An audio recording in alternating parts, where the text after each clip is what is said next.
serikali hii ambayo imeongozwa na Mheshimiwa Rais William Ruto ndiyo itakuwa serikali ya kumaliza kutoka Kenya hii shida na aibu ya uhalifu na kutojali sheria. We have to work hard so that we can justify the faith, the commitment, the sacrifice you have made to make us who we are.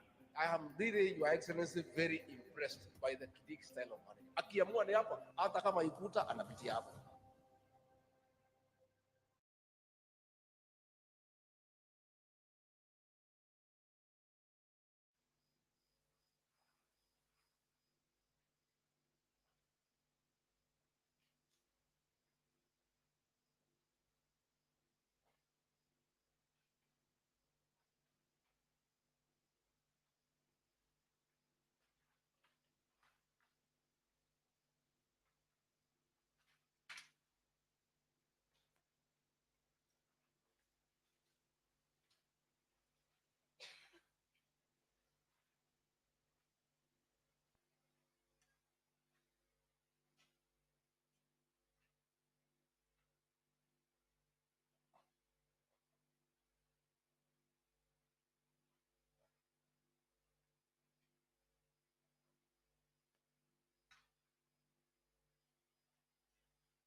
Welcome, Senator Professor Kithure Kindiki.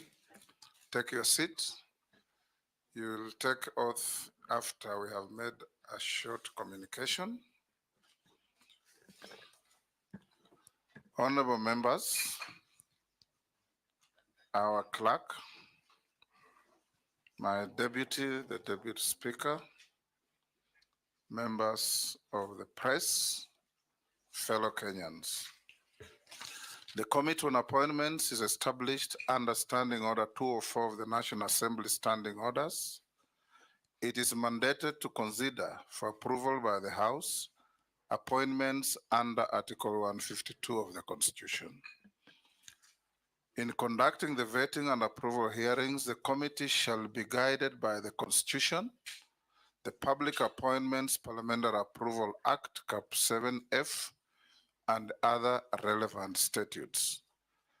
The committee held its first sitting on Thursday, 25th July 2024, and considered the brief on arrangements that have been put in place for the conduct of approval hearings. The committee held its second sitting on Wednesday, 31st July 2024, where it received a status update on the progress made on the preparations for the approval hearings. It further noted the referral of 2 additional nominees for appointment as the Cabinet Secretary for East African Community Affairs and the Attorney General. Section 6(4) of the Public Appointments Parliamentary Approval Act requires the committee to notify the public of the time and place for holding an approval hearing at least 7 days prior to the hearing. In compliance with the law, the Clerk of the National Assembly published an advertisement in local dailies on 25th July 2024, notifying the 20 nominees for appointment as Cabinet Secretaries and the general public of the place and time of holding the approval hearings. In this regard, the approval hearings are scheduled to begin on Thursday, that's today, 1st August 2024, and conclude on Sunday, 4th August 2024. The committee sitting shall commence from 8 a.m. as with a view of vetting at least 5 nominees per allotted day. In light of the names of an additional 2 nominees being referred for consideration by the committee, advertisements inviting submission of memoranda have been published in the dailies today, 1st August 2024. The deadline for this submission is Thursday, 8th August 2024, and the committee shall resume its hearings for the 2 nominees on Friday, 9th August 2024. During the approval hearings, the committee shall consider the candidates' academic credentials, professional training and experience, personal integrity and background of each nominee. They shall consider the suitability of each nominee for the appointment proposed, having regard to whether the nominee's abilities, experience, and qualities meet the needs of the body to which nomination is being made. Section 6(9) of the Act allows any person prior to the approval hearing and by written statement on oath to provide the clerk with evidence contesting the suitability of a candidate to hold the office to which the candidate has been nominated. In compliance with this requirement, the clerk of the National Assembly published advertisements in the local dailies on 24th July and 25th July 2024, inviting the public to submit affidavits contesting the suitability of any nominee. The deadline for submission of the written memoranda was 31st July 2024 for the first batch of 10 nominees and 1st August 2024 for the second batch of 10 nominees. As at this morning, the committee has received a mixed basket of over 1,300 submissions. 187 of these submissions are in the form of the affidavits contemplated under Section 6(9) of the Act. The rest of the submissions either generally oppose appointment of one or more nominees, are repetitions, are filed in support of the nominees, or are unrelated to the exercise. Those unrelated to the exercise include applications for appointment as cabinet secretaries in the place of some of the nominees.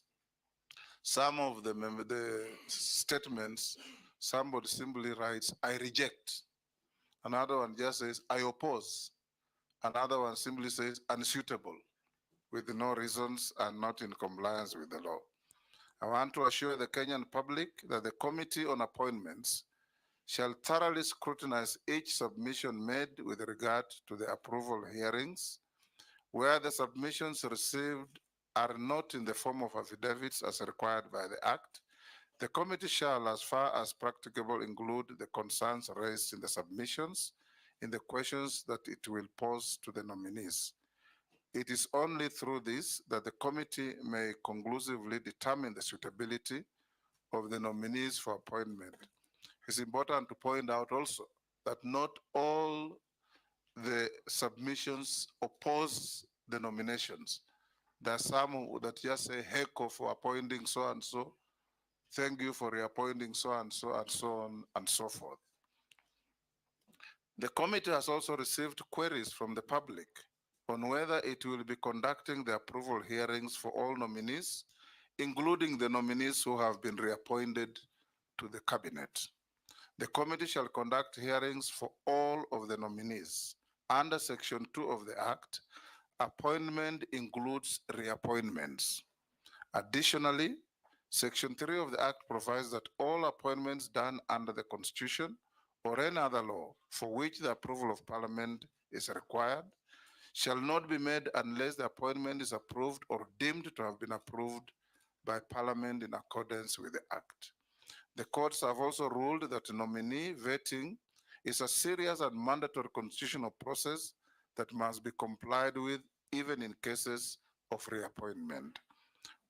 Precedent and practice in previous parliaments and comparative jurisdictions also uphold the cardinal rule on the mandatory nature of parliamentary approval even in cases of reappointment to constitutional offices. Article 132 of the Constitution confers upon the President the power to nominate and, with the approval of the National Assembly, appoint cabinet secretaries in accordance with Article 152 of the Constitution. With respect to nominees who are dismissed from the cabinet, the committee shall take into account any reasons for the dismissal, if any, in considering whether to recommend the reappointment of such a nominee. The determination of the question of whether such a nominee is suitable for reappointment rests solely with the National Assembly. After the conclusion of the approval hearings, the committee shall table its report in the House with recommendations either approving or rejecting the nominees for appointment. In conclusion, the Committee on Appointments shall conduct the approval hearings guided by the Constitution, the Act, and all other relevant laws. I thank you. We'll now invite, the Sergeant to administer the oath to the Honorable Professor Kithure Kindiki.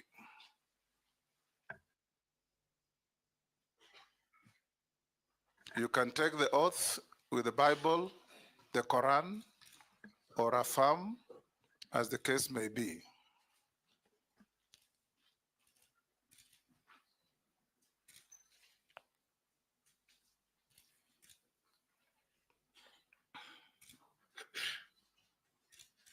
I, Kithure Kindiki, do swear the evidence that I shall give before this committee on the matter under its consideration shall be the truth, the whole truth, and nothing but the truth.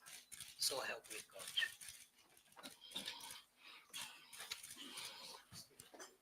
Yes, Owen?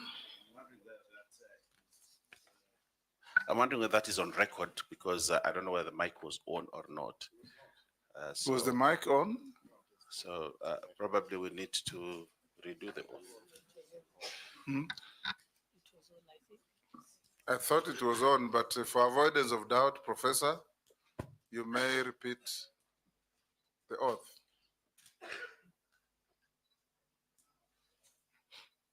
I, Kithure Kindiki, do swear that the evidence I shall give before this committee on the matter under its consideration shall be the truth, the whole truth, and nothing but the truth.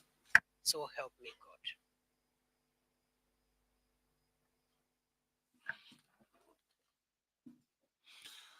Welcome to the Committee of Parliament, Professor. This is the second time this committee is having an opportunity to have a bite at you in terms of vetting and assessing your suitability to hold the office to which you have been nominated. Before we start, we'll do some quick introduction of the team or the committee that's going to interrogate you. On my right is the Deputy Speaker of the House, Honorable Gladys Boss. On my left is the Clerk of the National Assembly, Samuel Njoroge. I'll now invite all the members to introduce themselves, starting with Naisula here. Go around. Naisula Lesuda, Samburu West MP.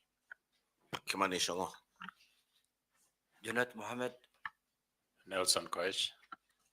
Kosik David. Kikaria David. Emase Mary.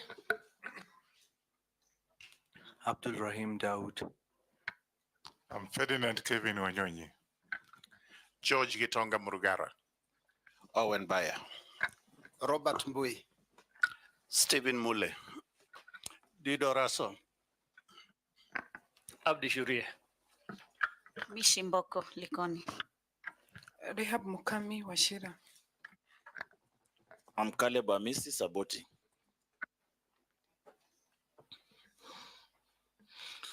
We also have the secretariat that is supporting this process, led by the deputy clerk, Sarah Kyoko, where is she?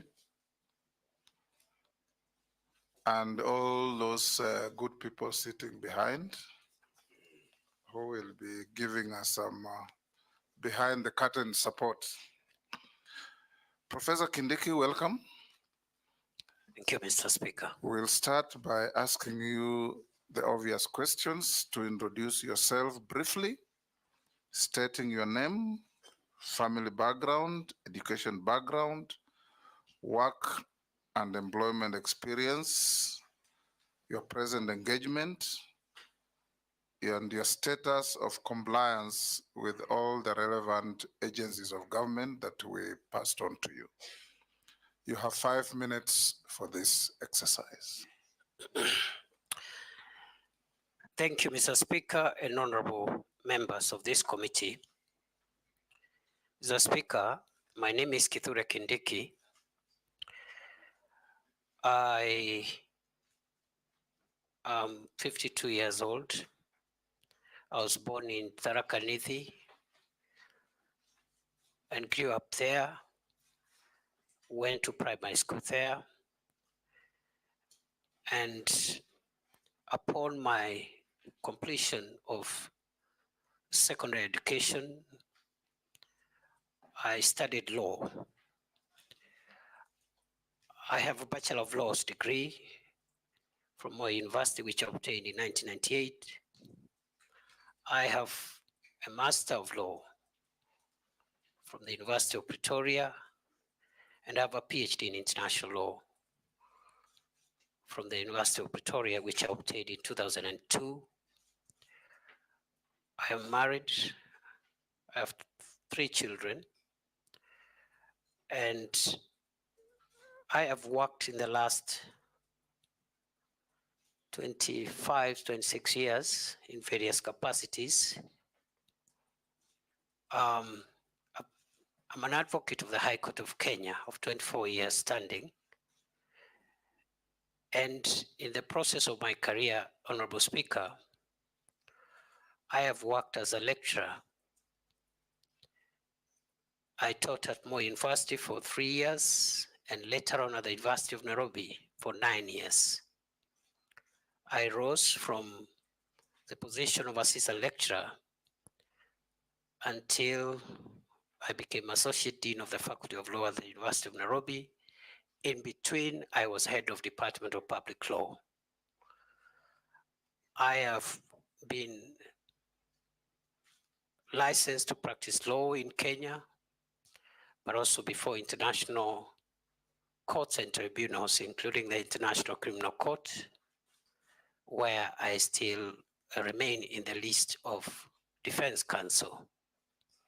Mr. Speaker, sir, I've been consultant for many organizations, including UN agencies,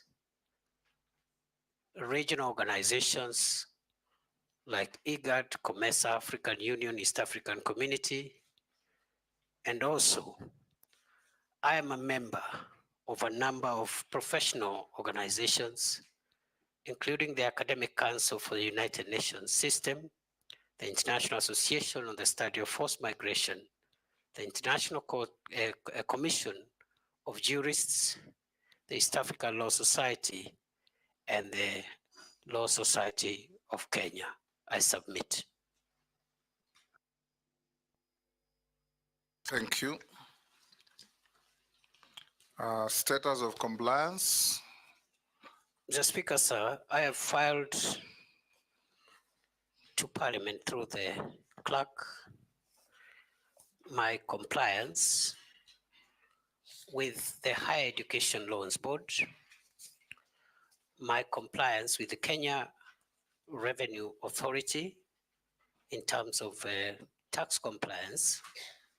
I also have filed my compliance with all the other statutory bodies, including EACC, as well as the clearance from a recognized credit bureau. as was guided. And therefore, I want to submit, Mr. Speaker, that I've complied with all the statutory requirements as was guided by this House. And you have all the documents? Yes, I do. You'll pass them on to that sergeant next to you to give to Sarah Kyoko to have a look at. Does that include the certificates and? Yes, yes. Okay, all right. She'll compare with the copies that you sent to Parliament.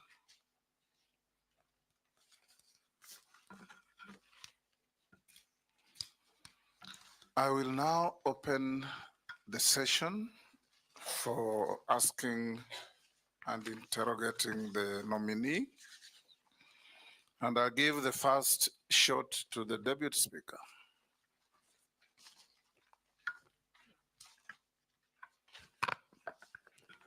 Professor Kindiki, I know this is within your knowledge that the Maraga Task Force on Police Reforms identified many challenges in the National Police Service, the Kenya Prison Service, and the National Youth Service as underfunding, endemic corruption, poor handling of human capital and development.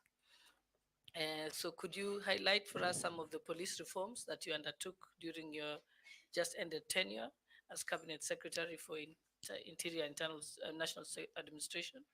And also, if approved, what are some of the measures that you will put in place to implement some of those recommendations? Thank you. Thank you very much, Mr. Speaker. I forgot to say between 2022 and 11th July 2024, I was the Cabinet Secretary for Interior and National Administration. Mr. Speaker, in response to the question by the Deputy Speaker, I respond as follows. That the task force that was established to recommend legal, policy, institutional, and other reforms in the National Police Service and the Kenya Prison Service made far-reaching recommendations on a number of issues, including welfare issues, leadership and accountability issues, career progression and succession management in the National Police Service, and also operational capabilities, equipment, and so forth.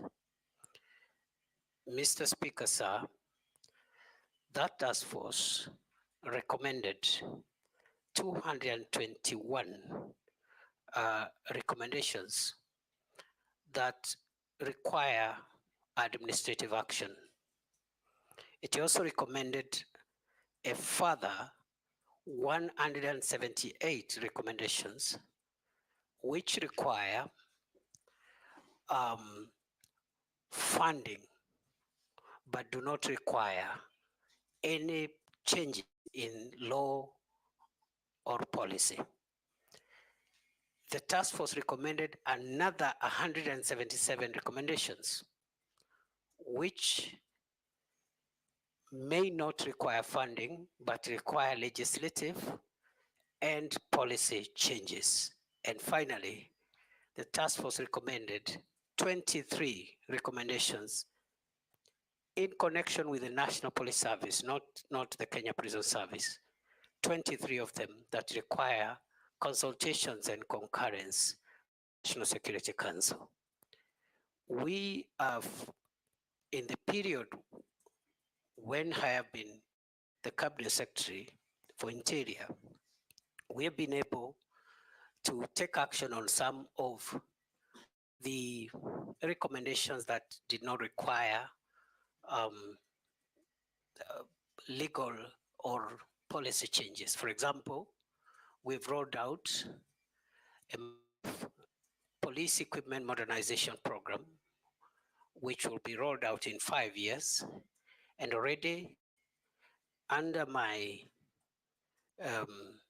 leadership, we were able to convince the government and the National Treasury to allocate 7 billion shillings, which has already been spent to buy air and land assets to assist officers who have been exposed to great danger, those that are helping to keep the country safe in the front line in the fight against terror, the fight against banditry, and other sophisticated organized crimes. And therefore, this equipment is already up and running, especially mine resistance, ambush protected vehicles, armored personnel carriers, personal protection equipment, and also aerial unmanned vehicles, which are commonly known as drones. And we've been able to restore the police air wing, which had collapsed. And we have some of the aircrafts which are now operational and helping us with air surveillance. And we have also hoping in the next financial year, if I am approved by this House, we'll be able to purchase additional gunship helicopters to help us finish the remaining work in terms of the fight against terror, the fight against banditry and other organized crimes. Mr. Speaker, I also need to point out that because of the grave issues around leadership and succession management and career progression in the National Police Service, during my 21 months as the Cabinet Secretary for Interior, we've been able to put in place, operationalize the National Police Leadership Academy, which we opened, His Excellency the President opened in Ngong. And this is the academy that is helping us put together a curriculum that will help us put in place short courses, professional courses to retool, reskill our police officers, especially those that are in leadership, and also provide a fast track process of identifying, nurturing leadership among our police officers. And therefore, going forward with the academy now operational, we believe that in the next few years, we're going to inculcate not only fast succession management and career progression program, but also we're going to have a very motivated leadership within our police officers. We have also, of course, taken action around welfare issues. Already the increments for the first increments that were proposed by the task force have already been put in place.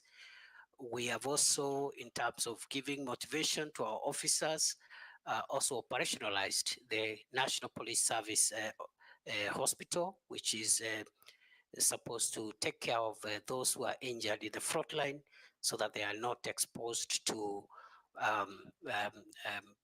health or even subsequent risks when they visit ordinary hospitals. So by and large, that's what we've done. And finally, on the proposals that require legislative reforms and policy reforms, we have formulated about 6 pieces of legislation which are ready. They are just waiting for stakeholder participation, and they'll be conveyed to Parliament through Cabinet. And if I can highlight this as I end that response, Mr. Speaker, they include number 1, the National Police Service Amendment Bill 2024, the National Police Service Commission Amendment Bill 2024, the National Forensic Laboratory Services Bill 2024. We have also formulated a bill which will also assist us in the leadership and the command oversight in the National Police Service. I submit. Thank you, Majority Leader. Thank you, Honorable Speaker. My question to the CS nominee relates to just where he stopped legal and legislative proposals that he was considering before his exit from the ministry. and also around the issue of implementation of Article 37 of the Constitution on the right of Kenyans to picket, assemble, demonstrate peaceably. And see, as you have seen in the recent past, a lot of confrontations between members of the public and the police. And it's my view that principally why this has been so is because you have failed to designate picketing corners, and Kenyans imagine you can picket anywhere and everywhere, including in some areas that you consider restricted areas. I would want to hear what is it that you would intend to do if you are reappointed and approved by this committee to ensure that there are no more confrontations between members of the public who want to peaceably assemble and picket and the police. Two, there seems to have been a complete breakdown in administrative and security structures in the country. And I say that in view of when you came into office, the Shakahola massacre, where up to now we don't know how many Kenyans lost their lives in Shakahola. We have seen in the recent past Kware here in Nairobi. In a country like ours, how is it possible where you have chiefs, assistant chiefs, nyumba kumi, and all the structures and security and administrative structures that we have, that 20, 40 people can be killed around one small area like Kware in the full view of the security and administrative structures without government coming to know. And the same thing happened to Shakahola. And I would want to hear what is it that you would intend to do to make sure that there is restoration of administrative and security structures right at the village level to secure our country. Mr. Speaker, sir, it is true there is work that requires to be done to ensure that the people of Kenya enjoy their constitutional right and freedom to assemble, picket, and demonstrate, and present petitions to public authorities, while at the same time maintaining public order and also ensuring the rights of other people. Before I was dismissed on 11th of July, I had actually finalized the draft regulations to the Public Order Act, which will be the statutory instrument to be processed for purposes of giving effect to the enjoyment of that right, not to curtail that right because a statute cannot curtail a constitutional right, but to give effect to how that right will be exercised.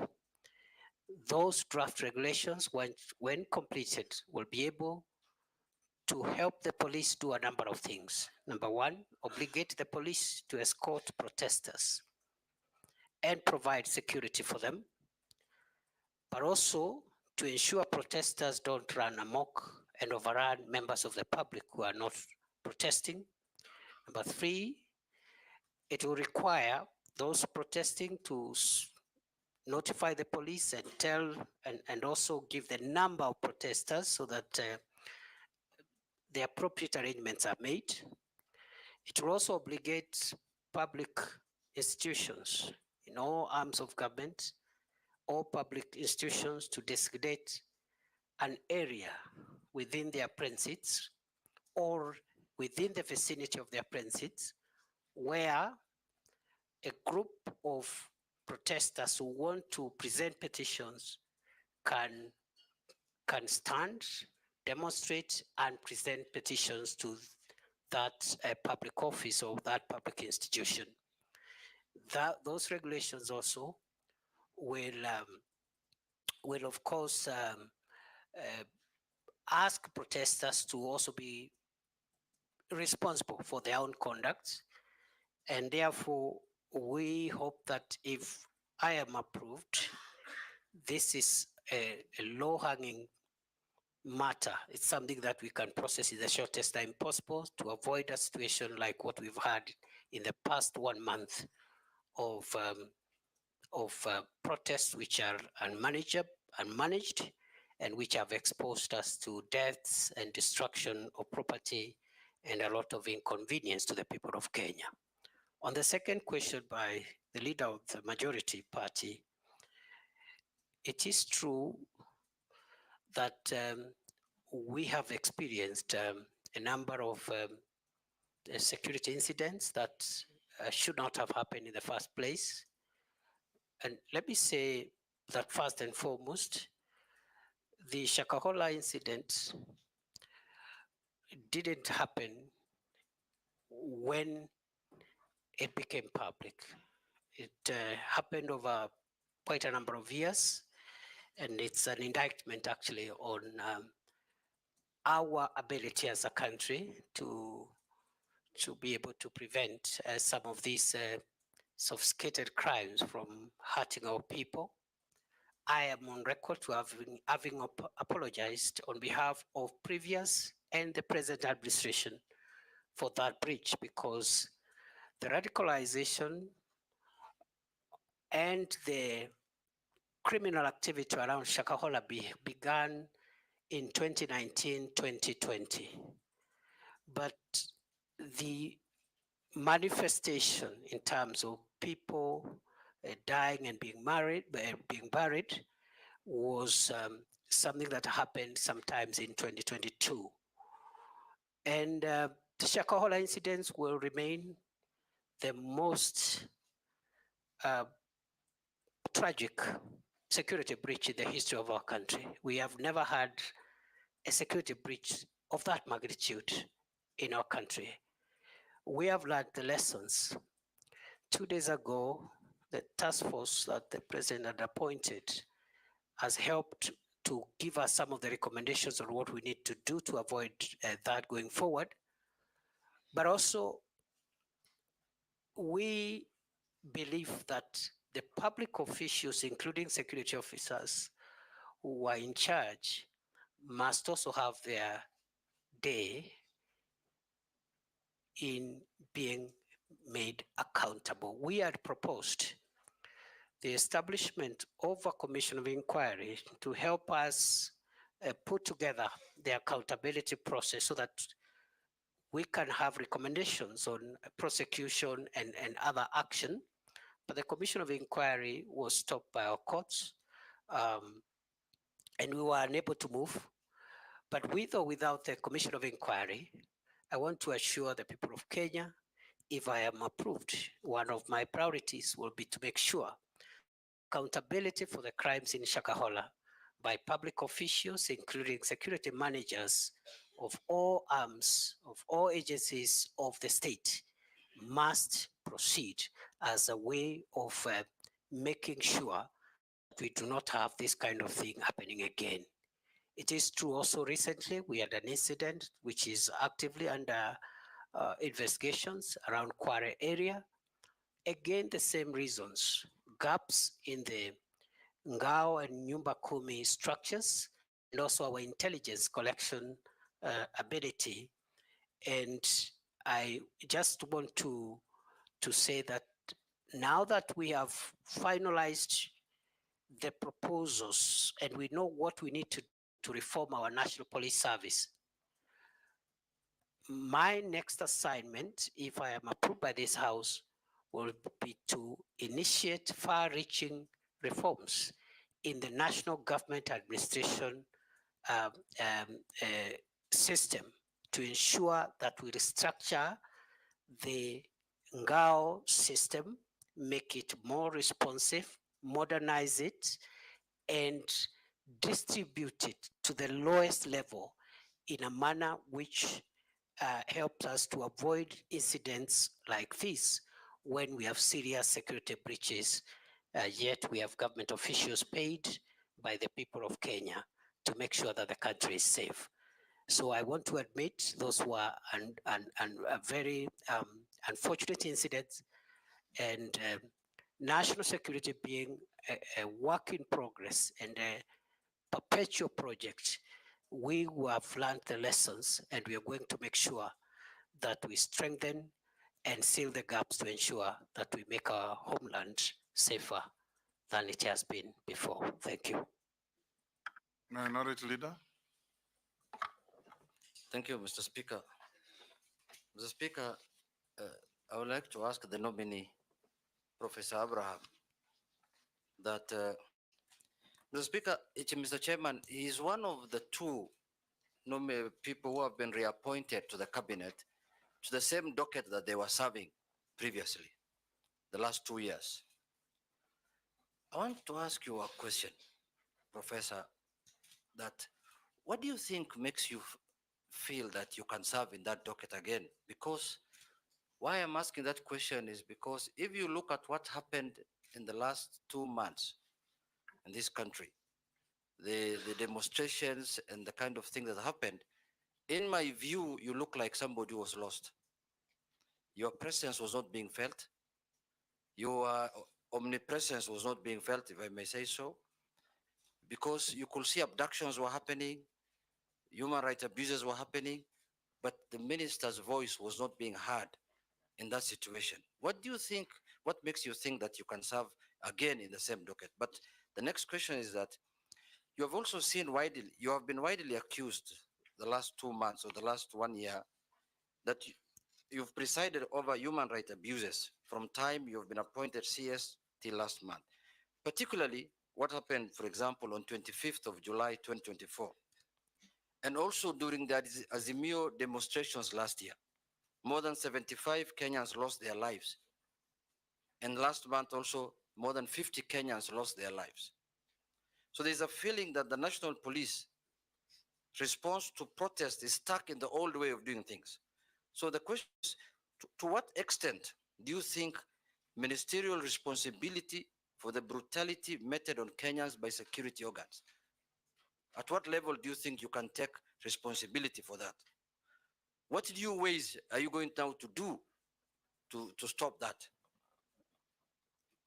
So my question is, in spite of all these have happened, in spite of all the problems that Kenyans have encountered, what is this new idea that you will employ this time if approved by this house? Because one of the things we are looking at, Professor, is Chairman, is the suitability of the person to hold that office.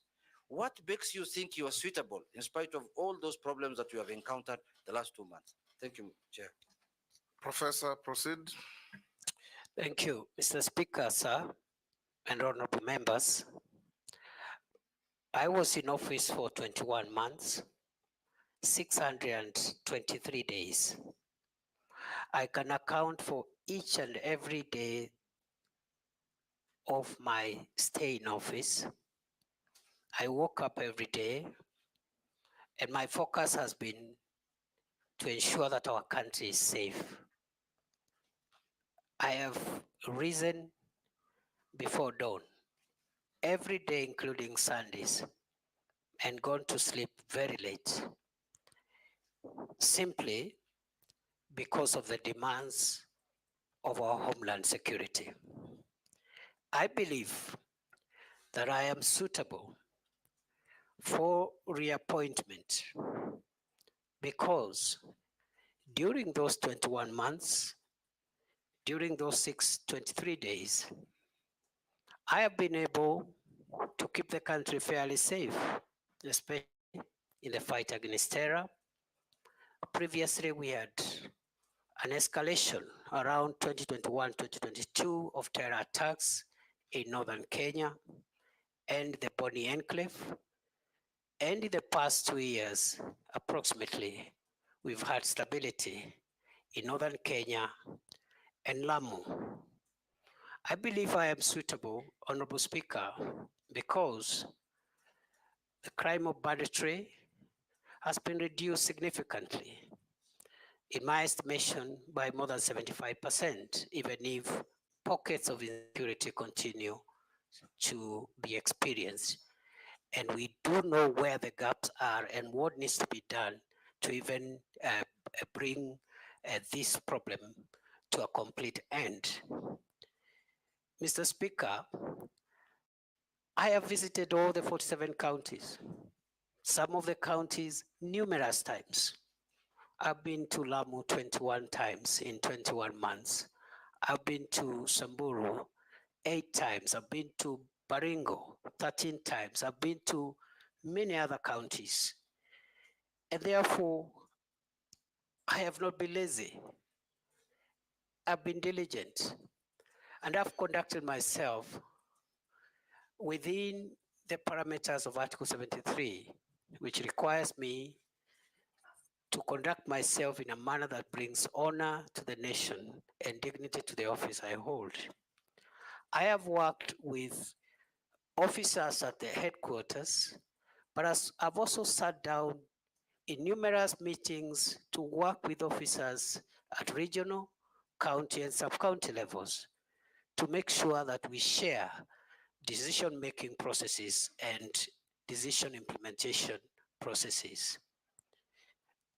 I believe, Mr. Speaker, the question has been directed to the events of the recent weeks. And I want to respond as follows. That the reason that I didn't talk every day is because the events the honorable member is referring to were mainly operational issues.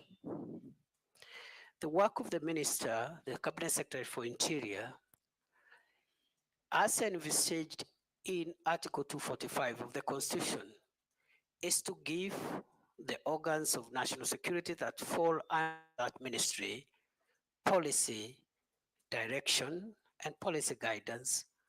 And in particular, because we are talking about the police, Mr. Speaker, the police is under independent command, Article 245, paragraph 2. There are only two people who can give the Inspector General of Police directives. First, the Cabinet Secretary for Interior, but only on policy issues. Number two, the the Director of Public Prosecutions in matters in investigations of criminal activities. Other than that, operational matters are handled by the command of the National Police Service, and therefore the minister doesn't give operational directives. We have communicated the policy during my time in office, the policy of the Kenya Kwanza administration on policing, which includes zero tolerance on extrajudicial killings, zero tolerance on abuse of human rights, and restraints in the use of force. Limited only, the use of force being limited only to cases contemplated in the Constitution and the National Police Service Act and the schedule thereto in the defense of life of the officer or the life of the people of Kenya. Therefore, it is unfortunate that during a recent protest, we witnessed the death of 42 Kenyans. We also had injuries, 486 civilians and 385 police officers were injured. We had about 1,387 arrests. We had 54 police cars destroyed and 110 motor vehicles belonging to the people of Kenya also destroyed in those protests. Therefore, I want to submit as follows, that the operational responsibility of policing lies with the command of the National Police Service. It is my estimation that on a broader scale of things, generally, the police tried their best to protect the country against mobs of criminals, arsonists, and other dangerous people, including those who visited Parliament and wanted to kill parliamentarians and other people. The police did their best. And in the event as it is possible that any officer went beyond what is allowed in terms of the use of force, it is now the work of the Independent Police Oversight Authority and other accountability agencies to help the country to bring to closure the issue of justice for excess use of force. I want to submit as follows, Mr. Speaker, that even beyond the police having independent operational command, the issue of the use of firearms by a police officer is individual.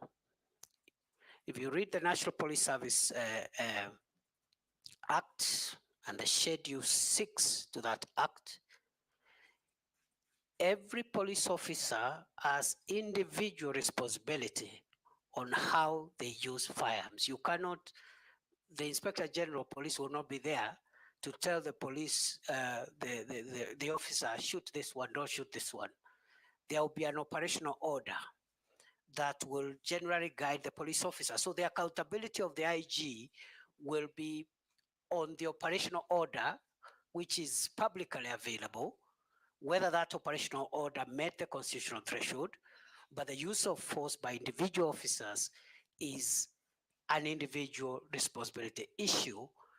Other than that, I commend generally those officers who tried their best in very difficult circumstances to help the country come to terms with what happened, and hope and will see to it, if I am reappointed, that the accountability for those who violated the law is pursued conclusively. I submit.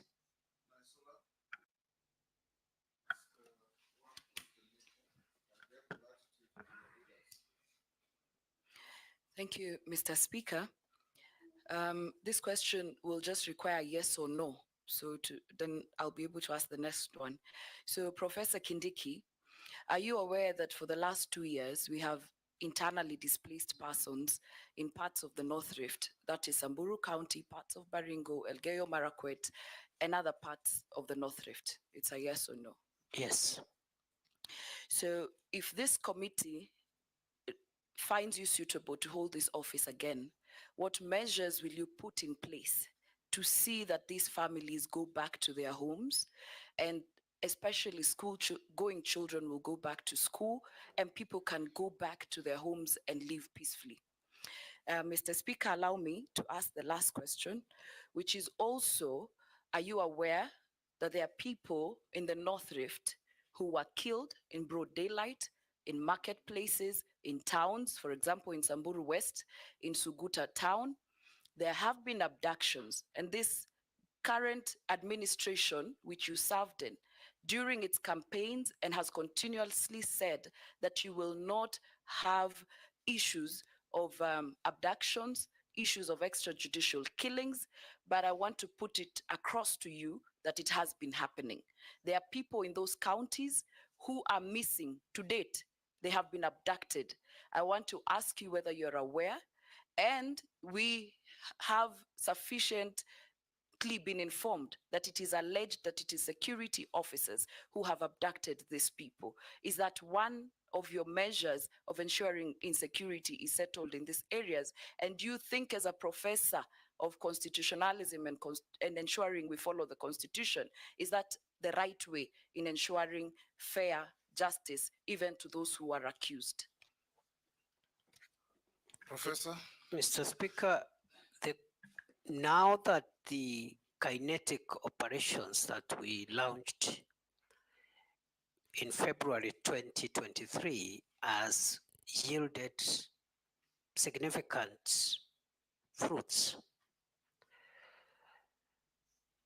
the issue of the North Rift will not be complete until those that were displaced because of the violence meted upon them by bandits, groups, and gangs are returned to their homes.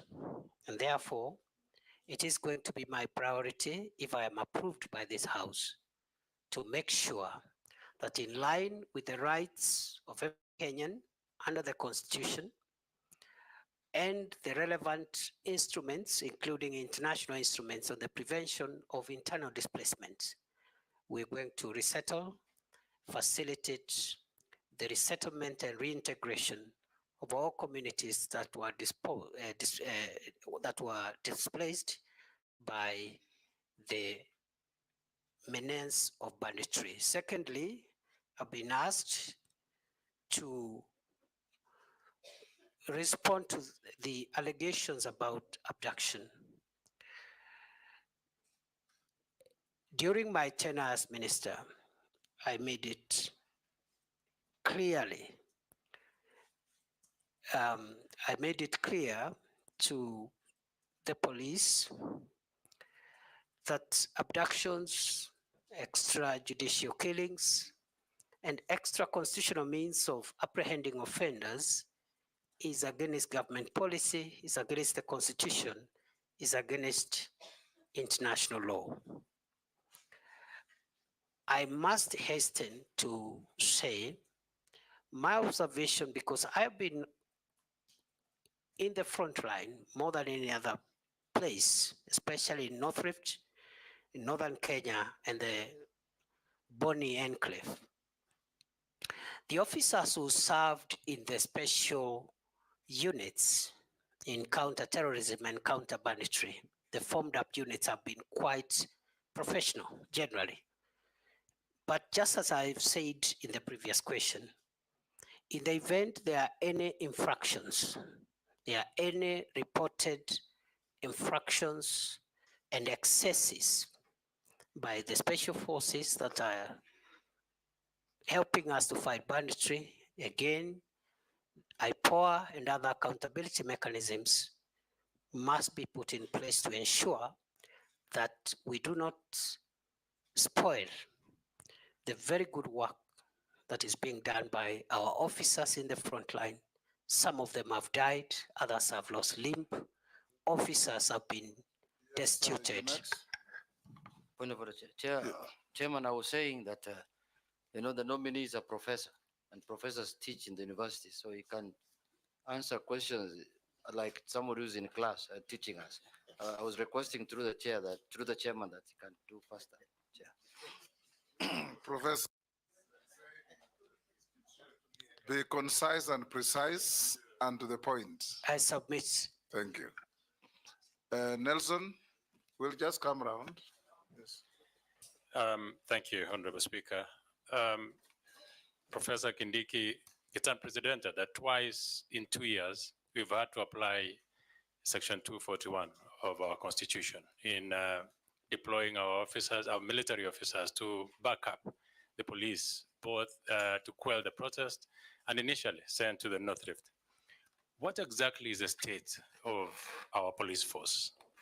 There are so many things that are flying around, gossip, that number one, our officers, police officers could be demoralized. Number two, is there a situation that you feel the police at some point are very hesitant to execute some of the assignments they're given because of lack of morale? And you as a CS, the accusations that you've not helped in boosting the morale of our police officers. What exactly is the state of our police force?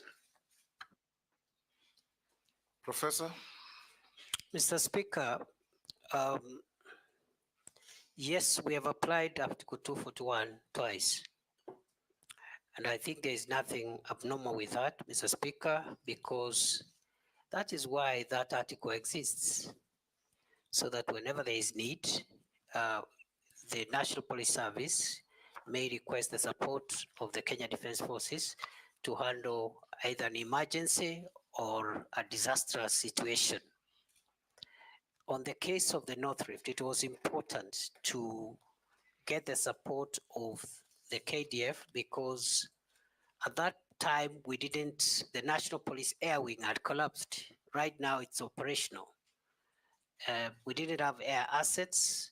We didn't have adequate long range and manned aerial vehicles, and therefore we needed the support of the military. but the effort in North Rift is police-led. In fact, the military has been supportive in the peripheries, police-led.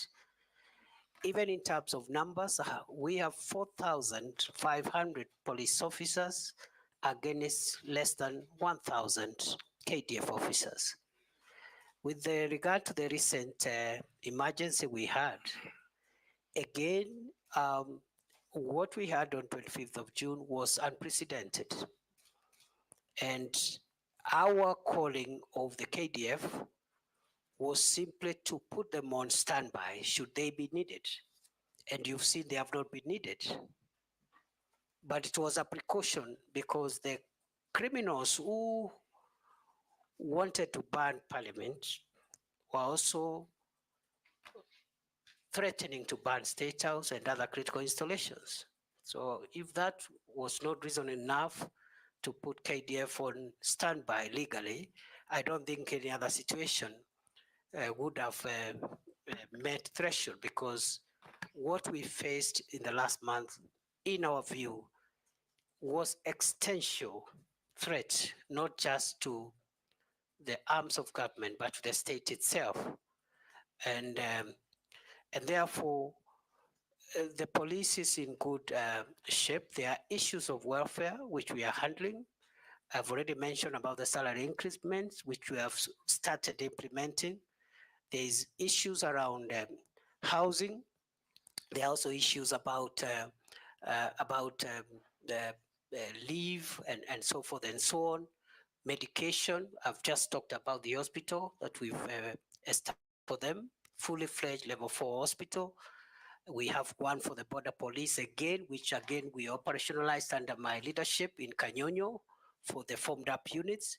So yes, there is more to be done, but it is not true to say that the police force is demoralized. They have done a good job, and when it's necessary, we have called in the KDF in accordance with the law when we feel that the situation is an emergency. I submit. Hosing. I thank you, Honorable Speaker, for giving me this opportunity. Professor, and Honorable Chairman, I want to rely on section, I'm on this side, Professor. I want to rely on section 6 and section 7 of the Act in terms of suitability of the candidate the position he has been nominated.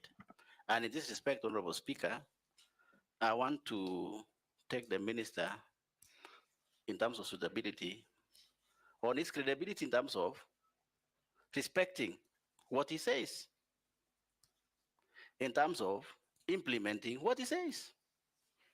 Because it's been, this is the second time he's been given a chance. And Speaker, I want also the nominee to know that absence of war is not necessarily peace. Whatever is happening in the North Rift, Honorable Speaker, there is relative peace. There's no war, but it might not necessarily mean peace. What am I saying, Honorable Speaker? The candidate, as an example, the candidate came to the North Rift. We had engagement as leaders of the North Rift, and specifically West Pokot County, as an example of the entire country. I don't know what happened, so what the minister did in the other places, but possibly maybe he did what he did in West Pokot, which is we agreed on a number of issues, Honorable Speaker, in terms of strategies of bringing peace, including establishment of sub-locations or bringing even the security near to the people so that we avoid the Shakahola things and so on. And the minister agreed with the Honorable Speaker with us in West Pokot. And we also agreed to put security in strategic areas. It might happen in other parts of the country. The minister agreed. And Speaker, nothing happened. Nothing has happened so far.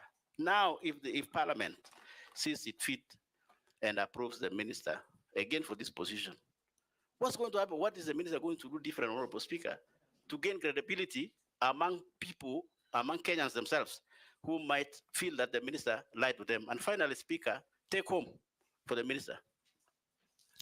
This idea of giving police accounting as an accounting or to manage their own money as an accounting officer, I want the minister to take home in terms of the security, the strategic security of this country.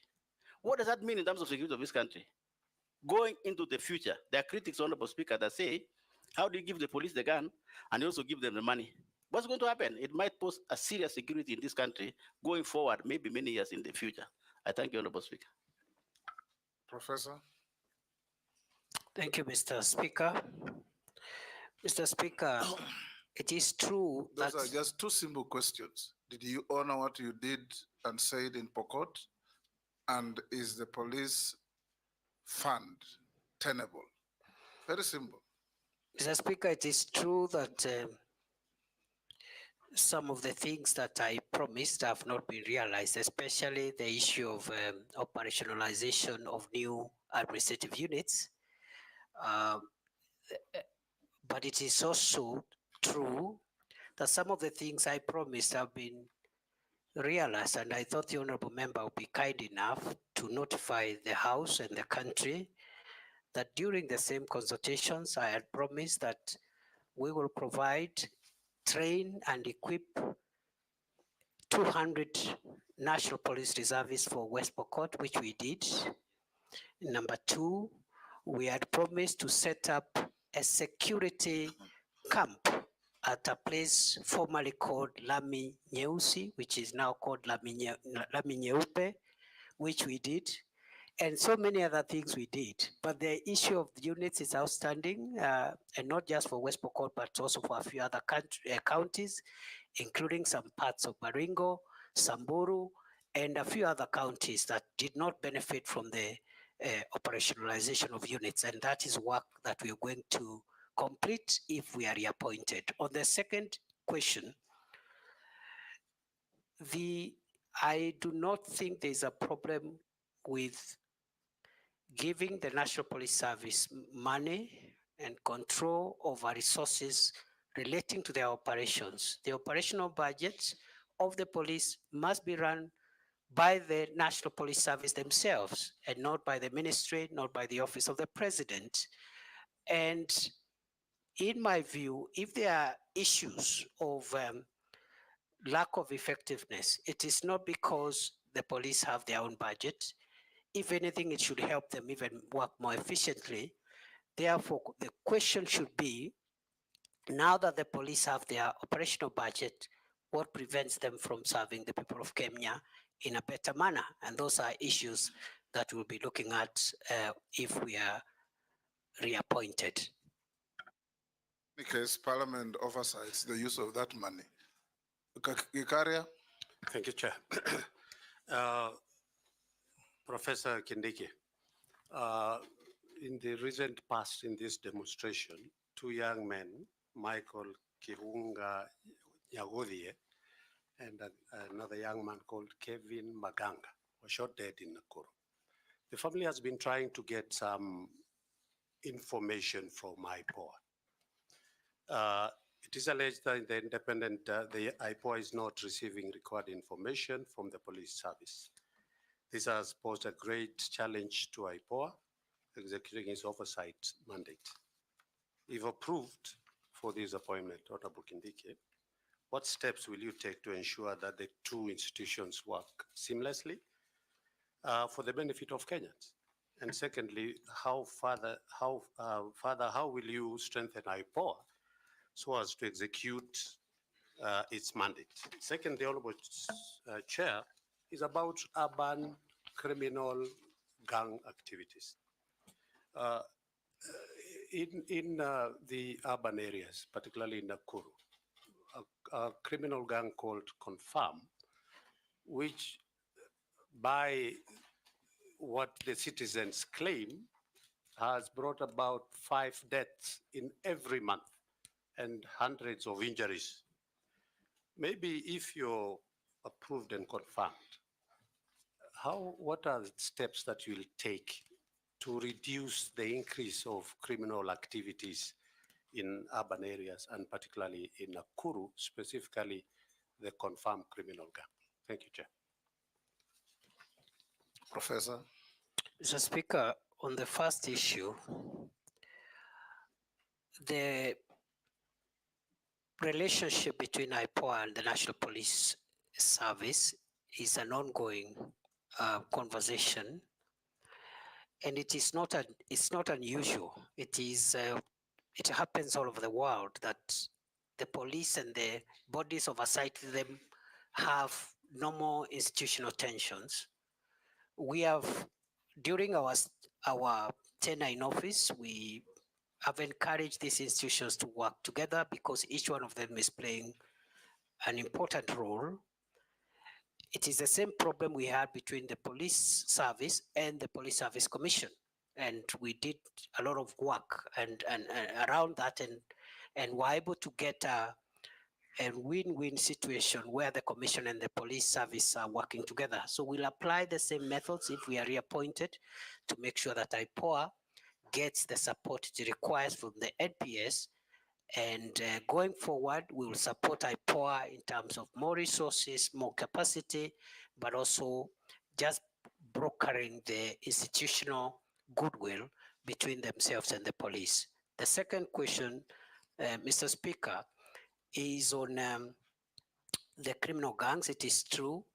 We have had a gang in Nakuru known as Confirm. And urban crime is a major issue.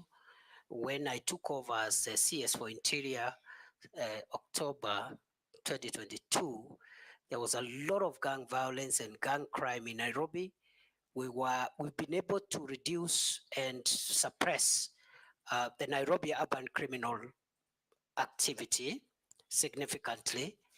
We hope that the Nakuru matter could also be resolved. And before I was dismissed from office, I had had a meeting with the leaders of Nakuru County, and we had agreed that according to the feedback the leaders gave us, we needed to change the command because sometimes many of these performance issues are based on the right command. So we are going to work on it to ensure that we eliminate that gang and other urban gangs in Mombasa and a few other towns that are suffering the same problem. Robert Mbui. Thank you, Mr. Speaker. Professor, Kenya's constitution borrows very heavily from the US one, particularly issues to do with the Bill of Rights. And you swore to uphold this constitution and protect it. Recently, you saw in the US that a gunman tried to shoot a presidential nominee and was actually brought down. But despite that, and even missed, but despite that, the head of Secret Service resigned their post. Now in Kenya, during your tenure as CS, over 100 Kenyans have been killed, murdered by the police. You know that maybe over 1,000 people have been injured, and property worth billions of shillings has been destroyed. Not to forget that a lot of Kenyans have also been abducted, and as we are talking, there are still people, families that are still looking for their loved ones. Now, we did see that the Inspector General of Police resigned. Do you think that as a CS, you should not also have taken responsibility, political responsibility for that failure that the resignation confirms, and also either resigned or declined the appointment? It's also important to note that during these demos that were held, a lot of people were shot, and there is clamor and request and for justice. In fact, I've attended, one of them was a constituent, Erickson Mutisia, and we've gone to those funerals, and the families are asking for justice. You have forensic evidence because you have the bullets, and you know that every bullet that comes from a gun can be traced. Why have we not seen arrests and arraignment in court of the police officers that are accused or that were involved in these shootings? Because that would appease the public a little bit. Allow me, Mr. Speaker, to also point out that the CS has had, the nominee has had a very illustrious career. And, PhD, you've done consultancy all over. And when you are here for the approval hearings in 2022, after all those many years of working, your wealth was at 544 million. Now, 2 years later, your wealth now is at 694 million. That is a whopping 150 million shillings more. Maybe you could explain to us, is this increase probably related to the office that you hold? It would be important for us to know. And finally, Mr. Speaker, Too many questions, Robert. Mr. Speaker, just one last one, because we are doing very well with time, Mr. Speaker. One last one, which is because I'm just picking out some of the things that some of the members have said on the matters of insecurity and criminal gangs, Mr. Speaker, that have been out there mugging our people. There's burglaries, you know, in the North Rift, there are all these issues of cattle rustling and all that, which you have admitted there are issues. Now, my question is, when you know that we have such insecurity in the country, what was the logic behind making a decision to send 1,000 police officers to go and secure Haiti when Kenya has a problem? Thank you, Mr. Speaker. Professor. Mr. Speaker, those are three questions. The first one, the Honorable Boy asked about whether I should have resigned. The example the member gave about US, where the candidate for presidency was nearly killed, raises a number of issues. One, he says the person who attempted that was killed. That demonstrates use of force, even in our local context, is allowed, because nobody raised issues with that criminal who was wanted to kill Donald Trump. He was shot dead without questions. Number two, the honorable member has said that the director of the Secret Service resigned, but also drew a parallel and said our IG also resigned. The minister did not resign in the US. I don't know why the Kenyan minister must resign. And nobody asked the minister to resign, because ministers don't instruct operations, they instruct policy. I can only resign if my policy instruction is unconstitutional or illegal. Then on the question of those unfortunate incidents when Kenyans lost their lives and the quest for justice, I strongly believe that there must be justice and every death that occurred must be accounted for. However, Mr. Speaker, the process of putting together criminal investigations, including forensic evidence, is not something that can be done, can be rushed. It takes a bit of time all over the world, not just in Kenya. I believe IPOA should help the country to get closure, and I have promised, if I am reappointed, I'll encourage the collaboration and support and goodwill between IPOA and the police in terms of providing information so that justice is served. I have also been asked about my wealth, which has increased from 544 million to 694 million. It is true because first, let me start by saying that I have not benefited from any improper business. I have not done any business with government. Let's start from there. I have not applied for any tender by myself, by proxy, by relative, or by anybody. Mr. Speaker, before I was appointed, my wealth was at 544 million. I said at that time, which I still do now, that I've run a business, which today I do not participate in that business. I don't practice law, but my law firm is alive and working. And much of that revenue has actually come through the revenue from my law firm, which is still active, but being managed by other people. I think all my salary and allowances have been spent in paying bills. Therefore, most of the increment in my net worth is because of three things. One, the legal fees, some of which was actually pending by the time I was being appointed. And I said it here, that there are some unpaid legal fees, which some of them were paid. In fact, I remember 2 months after I was appointed, one of the clients paid a significant amount of legal fees, which had been pending. Other than that, I do small businesses and so forth and so on. None of my money has come from the public except the salary and the allowances that I'm entitled to. Lastly, on Haiti, it is true that the government of Kenya, through the National Security Council, decided to deploy our officers in Haiti pursuant to a request by the UN Security Council and the UN General Assembly. These are international obligations. It has not affected our operations. And it is not true to say that since there are problems in Kenya, we cannot also do our international obligations, because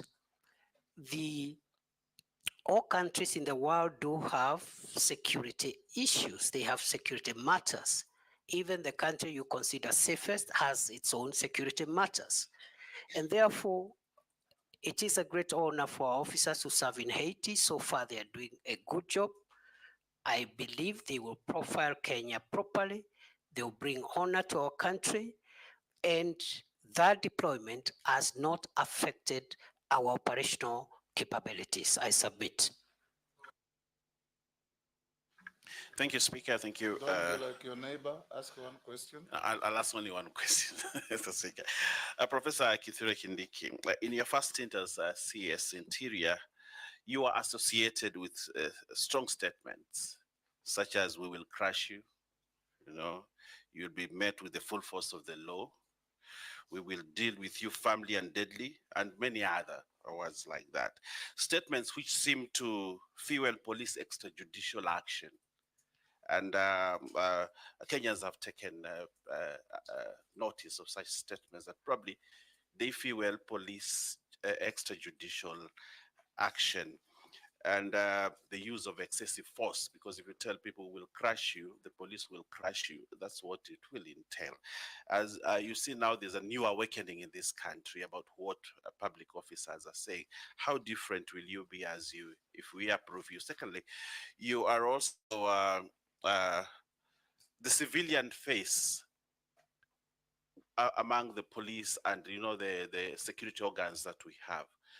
But as you took up this job, probably Professor Kindiki, you became more of them, more of a police officer, not a civilian within. You are donning police uniform, you are all over police choppers, and you behave like a police officer. Which probably took you away from the police direction that you're supposed to give the forces, and became more of an operational leader instead of a policy director in the force. How will you be different on this? And probably lastly, you are more in the sky than on earth. When you want to give policy direction, you want to give guiding, you need to be in office, have meetings, boardrooms, and give policy direction. But you have said you actually went to Lamu 21 days, 21 times in 21 months. And probably in the operation field more than where you are required to give, operational or to give policy guidance and direction. And that's why the police force and the administration, national government administration, is not properly coordinated. How different will you be when we approve you as CS? Thank you. Professor? Mr. Speaker, thank you. I've been asked to say whether I'll change my language. Mr. Speaker, I need to clarify that it is true I have used very, very unique language, but Mr. Speaker, this is security language. And the people I address when I use those terminologies are not the law-abiding citizens of Kenya. The people I address with that difficult terminology or unique terminology are terrorists, bandits, organized criminals. Those are the people I tell will crush you, and I mean it. Last time I appeared before here, the member for Samburu West asked me what I will do in Kurkur and other places when criminals descend into gorges, and I'll say I'll flatten the gorges. We've done a bit of that. There were places in Baringo, Corcoran Hills, a place called Tandare, a place called Ngelecha, and in Samburu, the Malaso Valley and other places where criminals would always retreat and have a field day, operate from there. We've neutralized them and removed them from there. So again, the use of force is permitted by law, depending on who that force is used against and in what circumstances. And the escalation methods are used. You start by asking them to surrender. If they don't, you use other methods until if they challenge you or they want to kill police officers, the police officers will kill them before they kill the officer. That is the law. Mr. Speaker, on the second issue, I have been there at headquarters driving policy in boardrooms, Arambe House. I've had so many meetings in our campuses in Kiganjo, in Embakasi, Roiro, Police Leadership Academy. But I've also been in the field more. Why? To disseminate policy to our forward operating bases, to our camps, to our officers in the field, in the counties. And even in the counties, before I even start my meetings, I would sit with the county security committee in a boardroom, disseminate the policy because they are the ones who will be left to implement. And I have also been in the most dangerous spots in our territory with our officers in the front line. Why? To give them moral support that we have not posted them there to die. We have posted them there to protect the country. And there is no greater morale booster than for the security minister to go and visit the officers, have lunch with them, encourage them, and tell them what the government policy is and what the government thinks about them. So it has been very rewarding.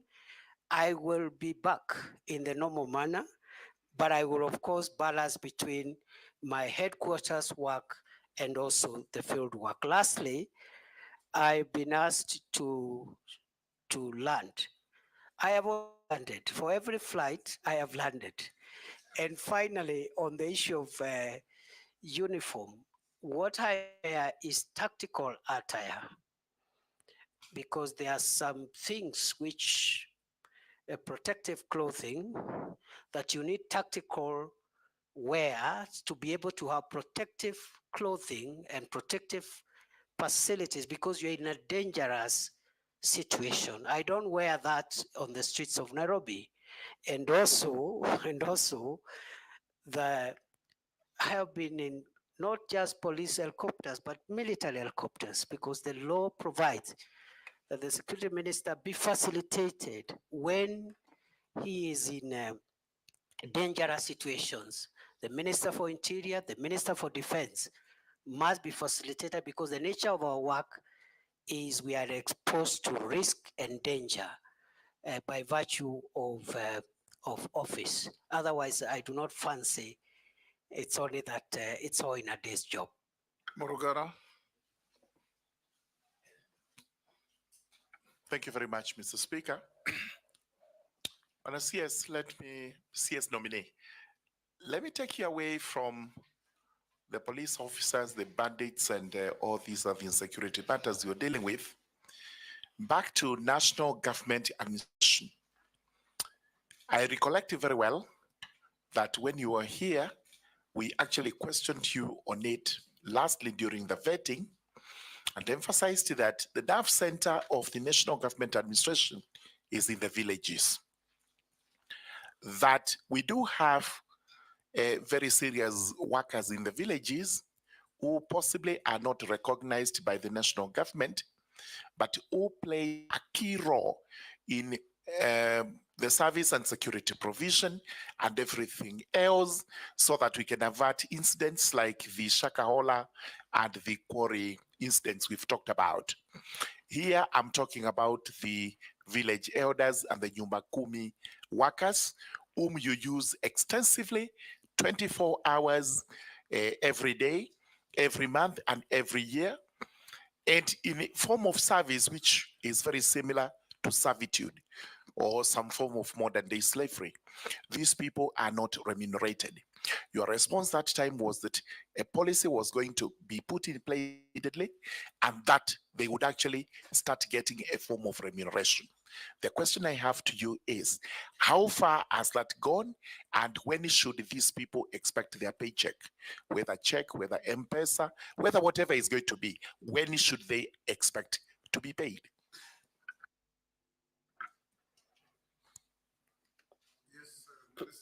Mr. Speaker, sir, we finalized the Village Elders Bill 2024.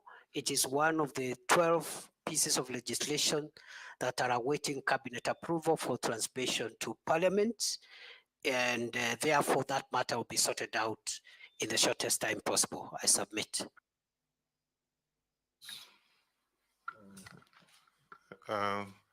Waziri, I want you to again go back to Haiti, where we actually deployed almost 600 police officers.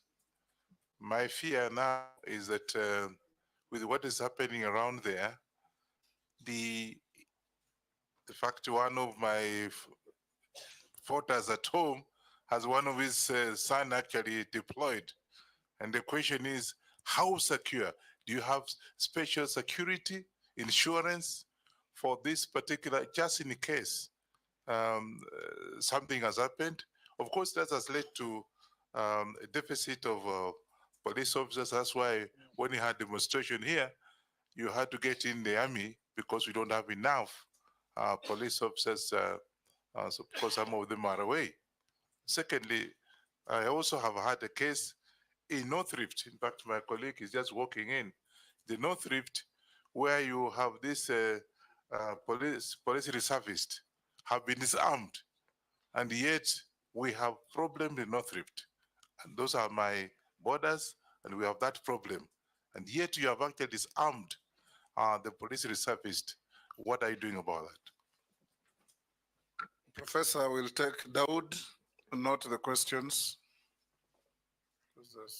Thank you, Mr. Speaker. The CS nominee, you have promised regarding passports a couple of times, and you know passports are the most important.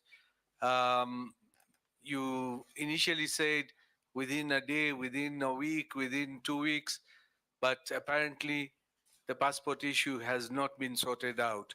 The other issue is regarding the IDs. Your department has rolled out that IDs will be 10 years, whereas we have known all along IDs did not have an expiry date. What informed the decision for that one? Because now we've got Maisha number, which has been already declared unconstitutional. But what was the point of launching Maisha number when we had a Huduma number which did not work? So now, first was we've got the original ID, now Huduma number, now Maisha number. So aren't we confusing everything? Can't we have just one, the ID to be upgraded instead of all those, and data protection? Thank you, Mr. Speaker. Professor, you can answer those from Ferdinand and Rahim. Mr. Speaker, with regard to the question by the member for Kwanza, Haiti is a United Nations mission. Therefore, our officers are covered, insured, paid for by the United Nations. And therefore, there is no cause of alarm. But it's also good to report good progress so far, because the officers, they have been able to get part of the critical infrastructure, the port, the airport, the main police station, have been recovered, and the hospital have been recovered from the gangs. And some of the gang leaders who were taunting us before have even signed for peace and are willing to engage. So they are doing a good job. We are praying for them. We hope there will be no untoward incidents. With regard to the second issue from the member for Kwanza, it is true we disarmed 400 National Police Reservists who were serving in Trans Nzoia. And there was a reason, because the NPRs were being misused. Number two, Trans Nzoia is fairly peaceful, except along the border, small issues. So we will be vetting and returning on a needs basis a smaller number of NPRs, but the number of 400 NPRs in Trans Nzoia was disproportionate with the challenge that we have in that county compared to other counties that are a little more needy. Then finally, the member for Imenti North asked about passports. When I assumed office, passport was a crisis like no other. Kenyans were waiting for a year, 6 months, 3 months, 8 months. They were bribing. They had to bribe to get passports. We had no printers and so forth and so on. Today, we have not only paid the pending bills to the suppliers, we have enough printing equipment for personalization of passports. We have even upscaled our system, that is the ICT system, and we have cleared the backlog from 784,000 when it was at the highest, and today there's no backlog. We are issuing passports within 7 days, starting 1st of August, today. That was our deadline. We complied with that deadline 4 weeks ago, at the beginning of July. Our next deadline is therefore to bring the passport waiting period to 3 days by 1st of November this year. And we are on course. I am very happy. This is one area where we've made a lot of progress. Of course, there are small challenges here and there. We believe that we've not eradicated corrupt staff completely. We have a new crop of staff, about 120, but we are not sure that corruption has been eradicated from that directorate. And we are working on that to ensure, we'll be working on that if we are approved, to ensure that we clean up the whole place. With regard to IDs and pass and Huduma number and Maisha number, the reason for the 10-year limit is because of technology, because unlike the ID that we are used to, the second generation ID we have, the third generation ID is a technology card, and technology keeps on growing old, and therefore that's why we have a 10-year period, and that's why even passports, they normally have a time frame. You cannot have a passport for life. That is the idea. It is not to punish Kenyans. The card has a bit of technology chips, and we want to upgrade that chip based on the security threats that will be identified by that time. The Maisha number issue is before court. We hope we will vacate the orders that were issued 2 days ago, because the problem we are having with delays with issuance of IDs is because of court orders. Last year, between November and March this year, there was a court injunction against us issuing IDs, which brought a huge backlog of almost 600,000. We cleared that backlog. We were actually left with 92,000 with those in the waiting list. And then another court injunction was issued again 2 days ago. We hope we'll be vacating it by Friday, hopefully, so that we can be able to move on with issuing IDs to the people of Kenya. I submit. Mercy. Thank you, Honorable Chairperson. Let me take you to the budget. Following the recent government budget cuts across all sectors, what innovative ways will you use to mitigate the negative impacts of the budget cuts in the Ministry of Interior and National Security? Secondly, what will you prioritize if approved? What programs will you prioritize, and what will be the impact of implementing those priorities? And Kenyans are also asking, because of the unemployment situation in the country, is the recruitment of police officers affected by the budget cuts? And if not, what innovative ways again will you use to recruit them differently? Because as it stands, Kenyans are concerned that recruitment of police officers has become a preserve of the rich or of those who can afford to sell some land. So how are you going to make sure that employment opportunities in the Ministry of Interior are open to all Kenyans, irrespective of their tribe, their religion, where they come from, whether they have money or not? Thank you. Hold, Professor.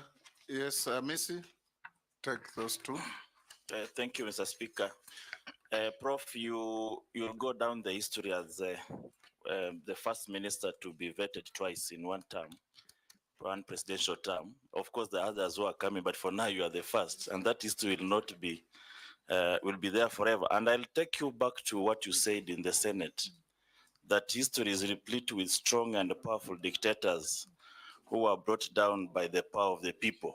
And I dare say you've been brought back here to this vetting by the power of the people. I want to refer you to an event because you are a member of the National Security Council. This is the core of the security of this nation. I want to refer you to an event in history in 1962 during the Cuban Missile Crisis, something I know you are much aware of because you are an international law student or professor.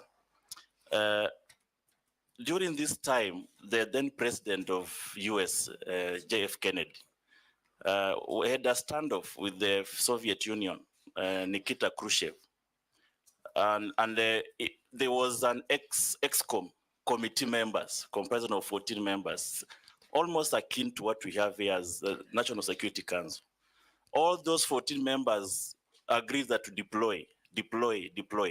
It took JF Kennedy brother's advice to do otherwise. I'm not asking you to be consulting your brother, but if it were not for the brother's advice, then we could have experienced the first nuclear war to the destruction of the world. Now, I look at the events that have happened here as a result of either good or bad decision of the National Security Council.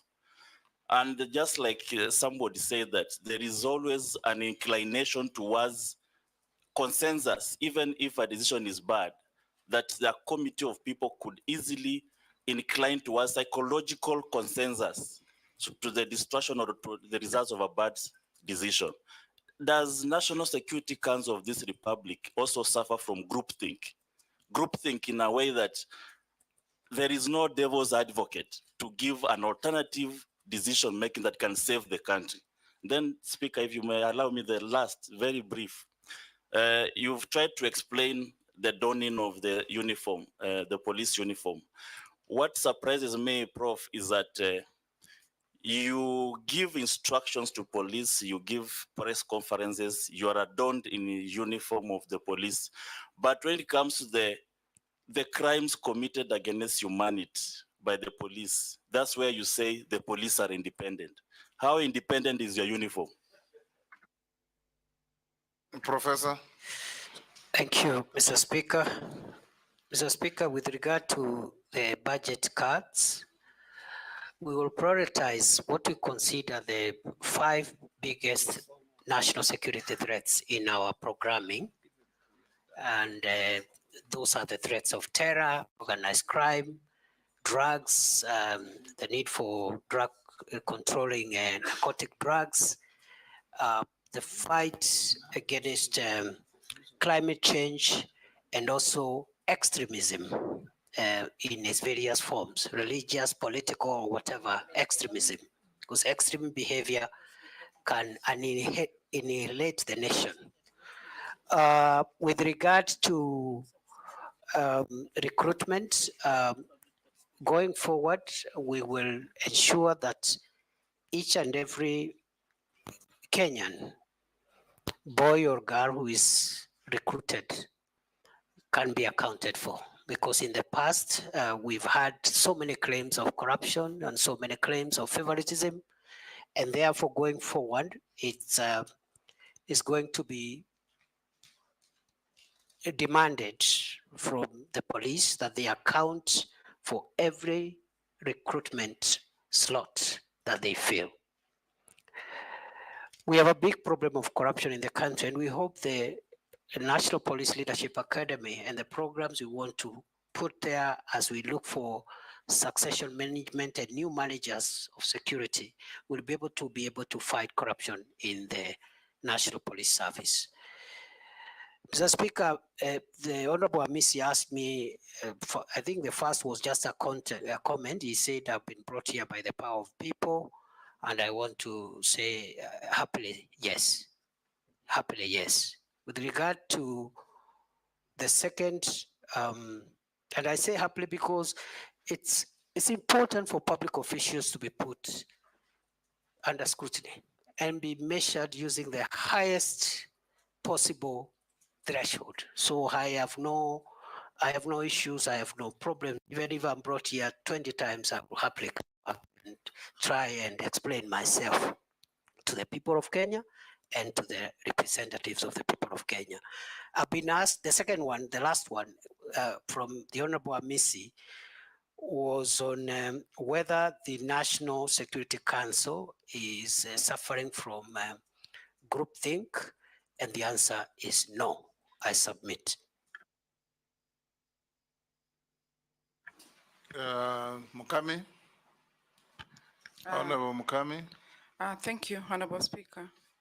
Honorable Speaker, I want to ask our Waziri one question from a police officer who is concerned. I understand there is a court battle in the court since 2018 between the police constables. There are those who are earning higher salaries than the others. That means there are those who are in job group J, they are earning more salary, and that is why they had gone to the court, because they want to understand why there is a discrimination. The other question, it's about our police officers. Waziri, as you know, our officers really do a lot of work. What policy are you going to put into place to motivate our police officers? Because there are those officers who have stayed in one station for over 20 years. They've never been promoted, they've been never transferred, they are just there in that station. So we need to motivate them. Thank you, Honorable Speaker. Mishi, Honorable Mishi. Thank you, Honorable Chairman. Honorable Chairman, I want to ask Professor one question. Professor, as the women of this country, we are shocked and we are sick to see the rising number of femicide cases. In fact, we are really shocked when we saw the bodies which were discovered at the quarry, because all the bodies were for ladies or other women. I don't know what is the root cause of this. What contribute to all this? Who slept on the job? We need to know some answers on these issues. Second, Honorable Chairman, I know he has answered issues on the issue of officers using excessive force during protest, but I also wanted to hear from him, what future plans do you have to ensure that future protests are going to be managed in a way that there'll be no loss of lives? Thank you, Honorable Chairman. Professor? Mr. Speaker, sir, with regard... Hold, Professor Emaso, you have a point of order? I think the nominee forgot to respond to mine. Which one? It was on the budget and the issue of recruitment. He did. I think I can respond together. He did. Okay. He did, very clearly.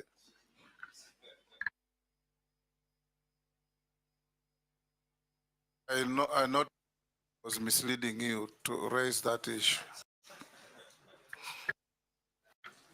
Mr. Speaker, with regard to the police officers who have been in court about salaries. Mainly these were graduate police constables, people or officers who joined at constabulary level. During their time, they went to school and studied for a degree.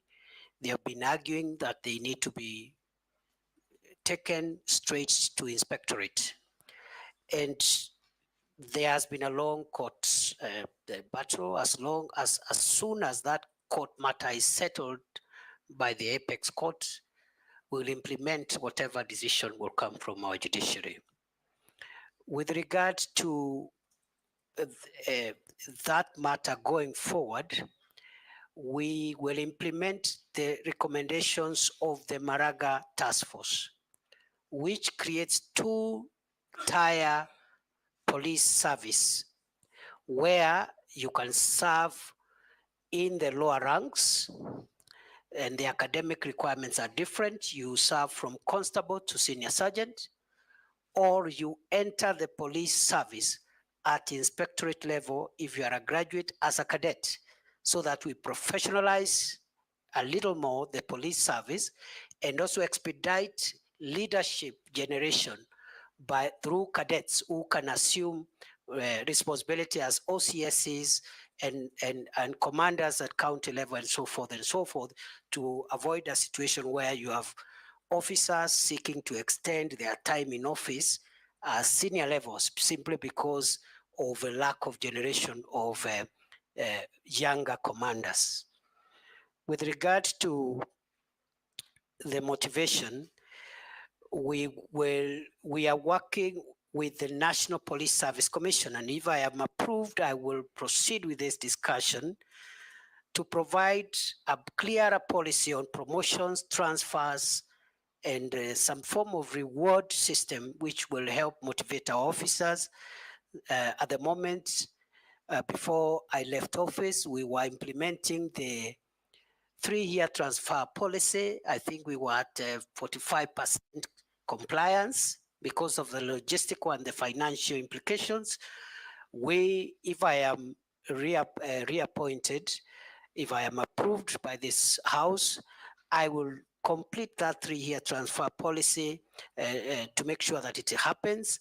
And also, we will have a fast-track promotion arrangement for officers who do very well. For example, if you're a county police commander, you help in reducing crime, you help in fighting femicide, you help in fighting you have certain targets which you meet. You should be promoted faster than somebody else who is in the same level, but their performance indicators are in the negative. Finally, I've been asked 2 questions by the Honorable Mishimboko. The first one is on femicide. It is true, the cases of femicide we are seeing are worrying for the country. And it's also true we have critical gaps, especially at the lower levels of our policing and security apparatus, both the National Intelligence Service, the National Police Service, and also Ngao. And those are things that we need to work on to avoid situations like what we are seeing. The incident that happened in Kware is quite devastating, quite a grave breach of the security of our women. And it's something that I'm taking with all seriousness. Finally, what plans will I have if I am approved by this House to ensure that we do not have loss of life when citizens exercise their right under Article 37? I will be finalizing for publication the guidelines under the Public Order Act, the one I explained earlier, not to take away the light, but to facilitate, to create an environment where it can be enjoyed, to create responsibility on those who are having protests. Because if you say you have a protest to Parliament, for example, and the designated area for protest can only accommodate 1,000 protesters, you cannot say, I want 2 million protesters outside Parliament, because it's not feasible.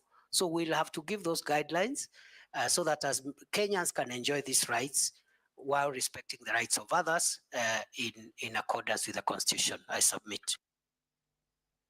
Sharia? Thank you, Honorable Chairman. Sharia. CS nominee, in the court of public opinion and in some independent surveys done in this country, the Ministry of Interior and National Administration has been identified as the one with the highest prevalence of corruption in this country. How do you intend to address this menace if approved? Let's take Honorable Russ also. Thank you very much, Honorable Speaker. Professor, when a Kenyan reads a Gazette notice of Kenya Gazette, they will tend to believe that is the true reflection of a policy direction from government. In March this year, you closed the Ilo gold mine in Moyale, that it will be closed for 30 days following the skirmishes that had taken place. But since then, over 30 lives have been lost, including that of security officers. That particular area has turned out to be a black market for mineral entrepreneurs, and the citizenry have generally lost faith in government and also in the security agency. My question to you,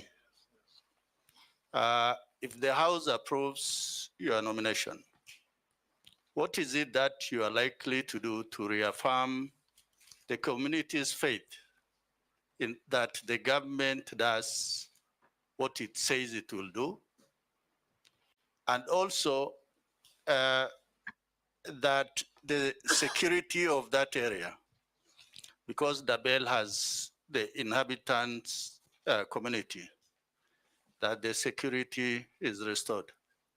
Secondly, Honorable Speaker, those of us who come from the border areas, we have very porous borders. There's influx of arms, contraband, drugs, and also illegal immigrants. But what we are experiencing also is so many roadblocks and checkpoints.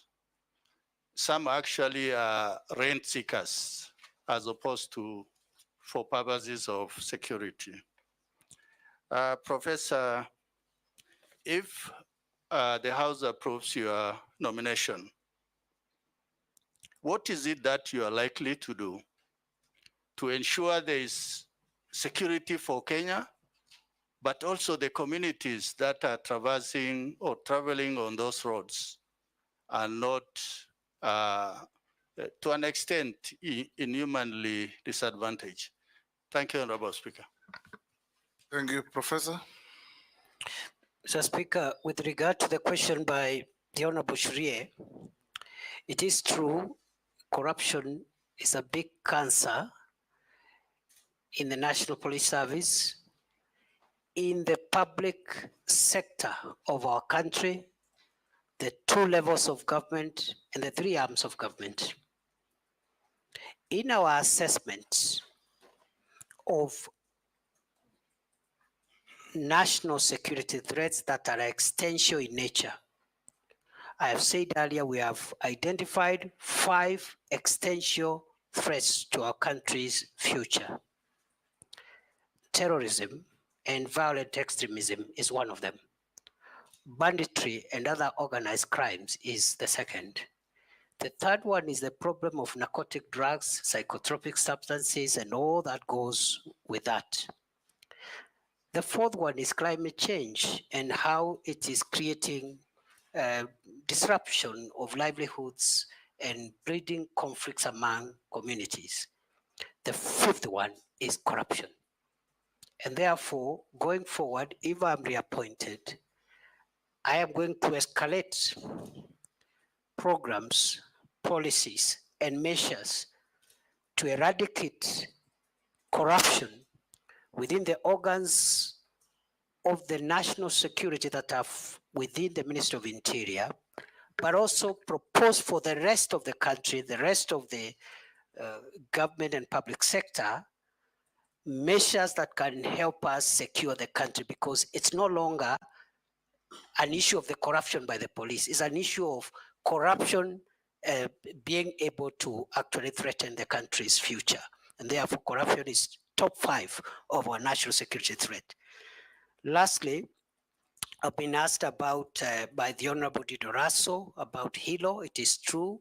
Hilo gold mine in Dabel, Moyale, we closed in March for 30 days, but we've extended those orders. We have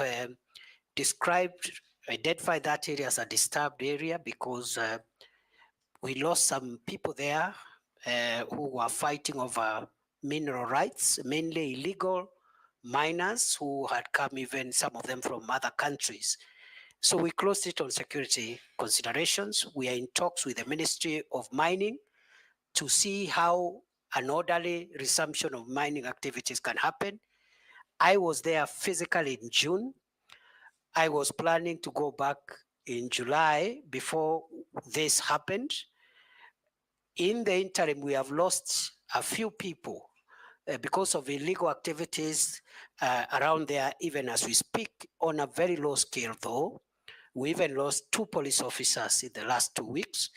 So as soon as if I am approved, as soon as I'm in office, I will prioritize the Dabel issue to ensure early resumption of lawful mining activities to the benefit of the communities that are there. With regard to borders, the multi-agency roadblocks we have, especially the one in Archer's Post, the one in Mombasa, the Garsen Malindi Highway, all the multi-agency roadblocks are working well, including the Kanyonyo one, the one on Garissa Mwingi, Nairobi Highway. What the criminals have done, those who smuggle arms and aliens and drugs, they are using alternative routes. What am I going to do? The same multi-agency approach that we have used on the main highways. We will increase our surveillance and put multi-agency effort, not necessarily roadblocks, but patrol teams by our special forces on the alternative routes that drug traffickers, human traffickers, and other criminals are using to harm our country. I submit. Honorable Mule.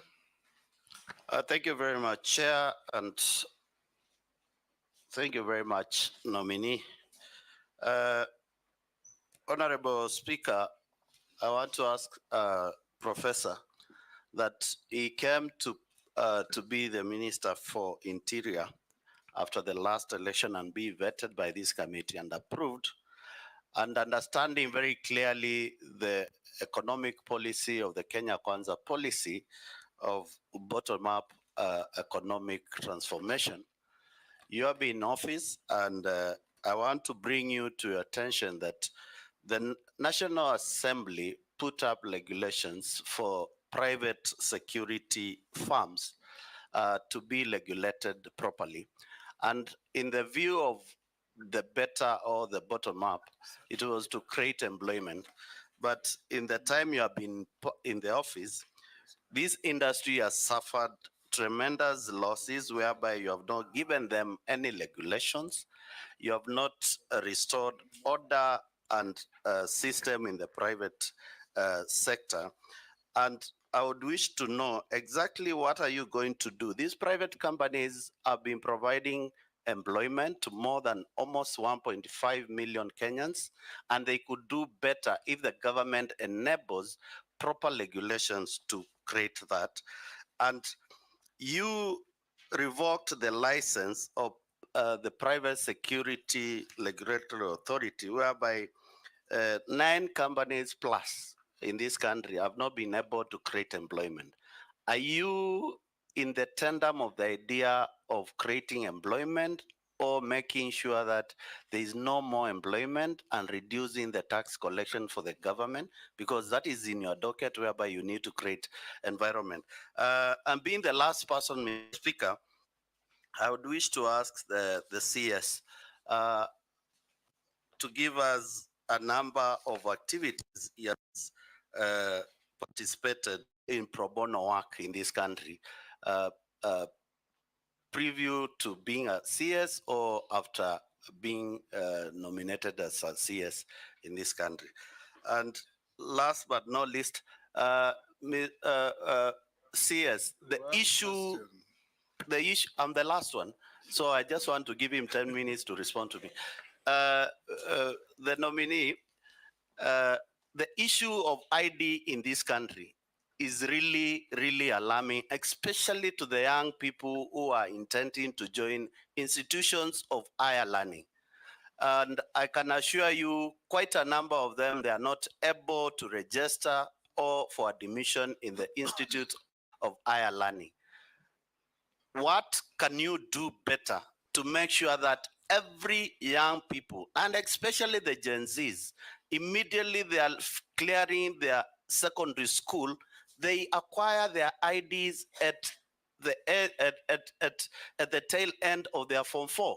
Why do we have to wait for them to get out to the field and start struggling to get this opportunity? What collaboration will you do with the Ministry of Education? By the time these young people leave school, they already have an ID. We don't need to wait until they get out here to start struggling. What measures are you going to put if, and I'm using the word if carefully, you'll be approved by Parliament and this committee? Professor. Mr. Speaker, sir, the private security regulations emanated from our ministry, of course, were presented to National Assembly for approval. So those regulations themselves speak to the fact that we've been actively involved in generating policy guidance and framework for this very critical sector. In fact, it is my belief, having interacted now with the ministry for 21 months, that the private security, if a little bit regulated in terms of the curriculum kind of content those that are recruited there go through, can help us in providing security for some of the private and not so critical installations. And we can vet some of the deserving cases to even be armed, so that instead of having a police officer manning a supermarket or even a bank, sometimes like it happens in Uganda and other countries, you can have very qualified private security people vetted and armed to supplement the work of the police, so that we don't overstretch the national police officers. On the second issue from the Honorable Mule, it is true that the Private Security Regulatory Authority had revoked 9 licenses. The 9 companies appealed to the Cabinet Secretary, and I reversed that revocation in accordance with Section 3 of the Act. So those licenses that were revoked, they were reinstated on appeal. Then the issue of pro bono work. Pro bono work, I understand it to mean unpaid work. That's the understanding of pro bono work from my very limited legal background. I don't know, like which one now, maybe in church or at home or where. Because since I became minister, I have no free time to do anything. I have no time to do anything. I hardly sleep. I hardly have a weekend. Night and day are the same for me.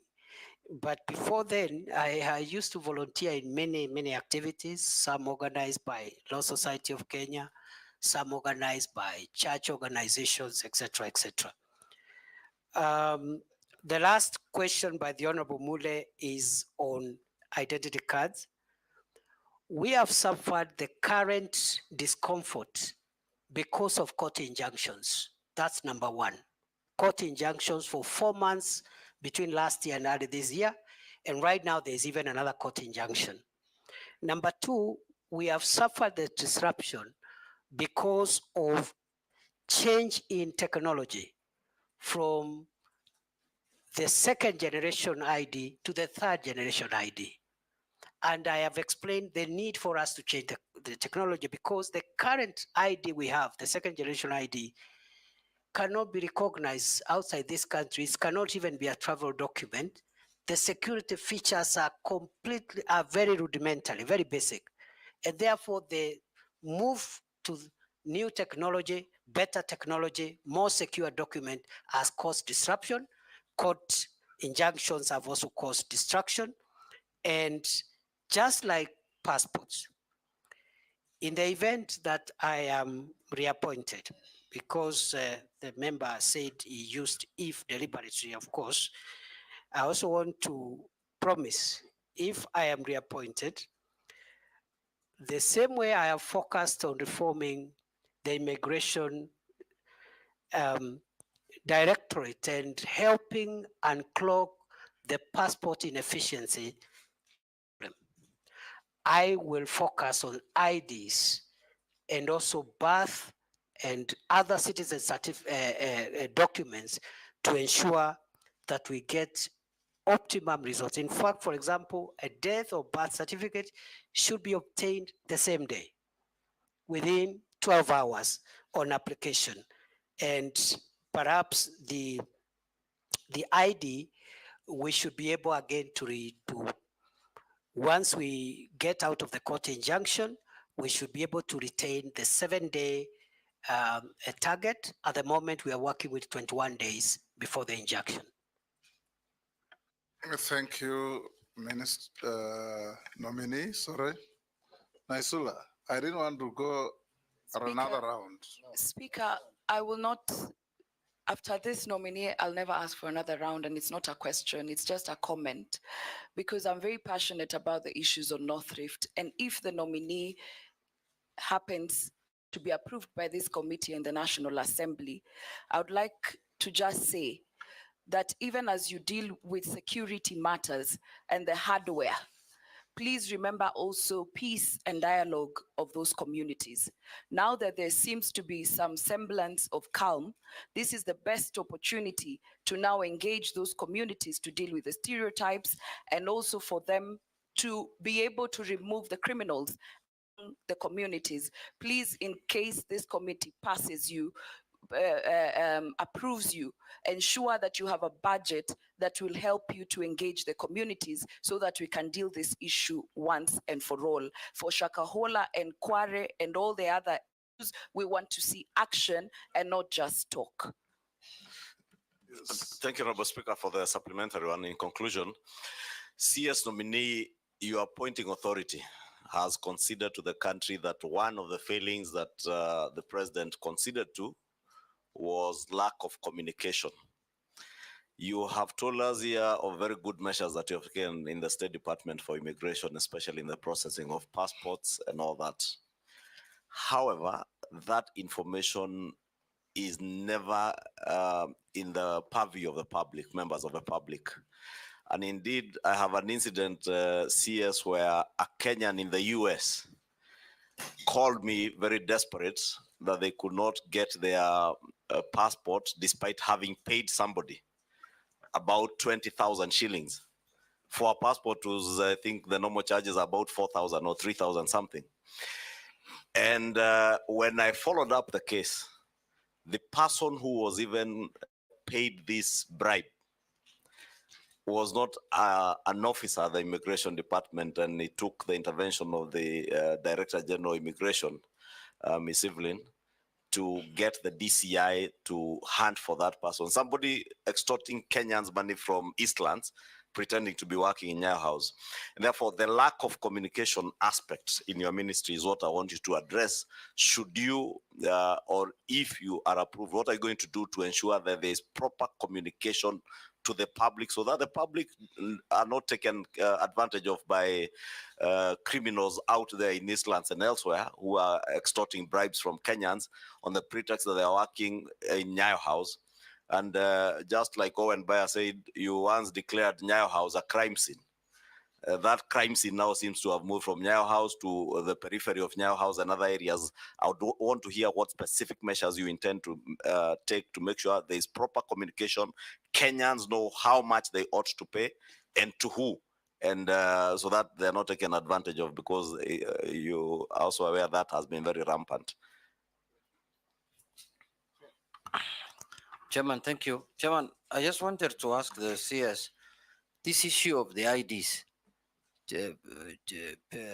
Professor, you say the IDs will expire after 10 years. Have you put into consideration the vast areas, people like in North Turkana, how far they travel to get IDs? Because IDs are not like passport, they're essential documents that people must have all the time. After, the kind of, it will be cumbersome for them to go to those centers to go and get IDs. And secondly, on this unrest, you have seen that, as you have said, the IG resigned. But are you aware in your absence while you are away? We used to have Baba while you're away, but while you are away, that a new IG was appointed. He's still away, he can't answer that. No, but that, what is your take? That we were told away. 60 years, Mr. Speaker, I'm putting it in a better way. Yes. We were told when somebody reaches 60 years, he should leave the public service. Are you aware that a new IG has been nominated who's 64 years or 63 years, who has retired, who is being recycled? I don't know what extra thing is going to bring. And my last question is on illicit brews. The Interior Ministry has been accused by the Deputy President of sabotaging the war in illicit brews. Is the war on illicit brews only being waged in Mount Kenya? What aspects of this war are being undertaken in the Interior Ministry, and what is being done by the Office of the Deputy President? How much funds have been used in this war in the last 2 years when you were the Interior Ministry, before you were fired? Nominee, on the issue of the IG, I direct you not to answer the question because I've received communication from the President nominating the nominee, who will be vetted by a committee of parliament, and those questions can be raised there. If you answer that here, you'll be prejudicing what is coming to parliament. Answer the other questions. Thank you. Mr. Speaker, Honorable Nasula was a comment, we've taken it on board. Honorable Kimani Ichung'wah's issue was about communication. When I assumed office in October 2022, I began a habit of every 3-4 months updating the country on the status of our homeland security. We've not had one in a while. I had planned one for June, which was postponed and thereafter disrupted. We will use our public accountability updates on security matters to communicate more on what we are doing. And the next, if I am approved by this House, the next public accountability address will feature more on the reforms we have made at Immigration Department, because I think there we've made a lot of success. People concentrate on the banditry thing, but I think also on the passport issue, we made a lot of success. Where we still have problems is the IDs and other aspects of citizenship documents. With regard to the ID, the question, the Honorable Junet Mohammed, the reason for the 10-year limit, there are two reasons. It's actually one reason. It's because of changes in technology. Unlike the ID we have, which has no security features, therefore it can be timeless. But we'll find a way of making it convenient to the people of Kenya to renew after the 10 years, so that you don't create a crisis for by people, and we can do that by even having a phased out renewal process to ensure that again we don't inconvenience masses of people.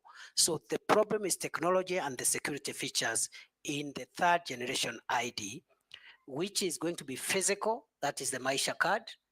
It is going to be also digital, the digital ID. You can have it digitally. So all those are options for the third generation ID, quite sophisticated in tandem with the current trends in security on identity documents. With regard to the issue raised on Bruce, I would be hesitant to respond to the comment associated with the Deputy President for obvious reasons.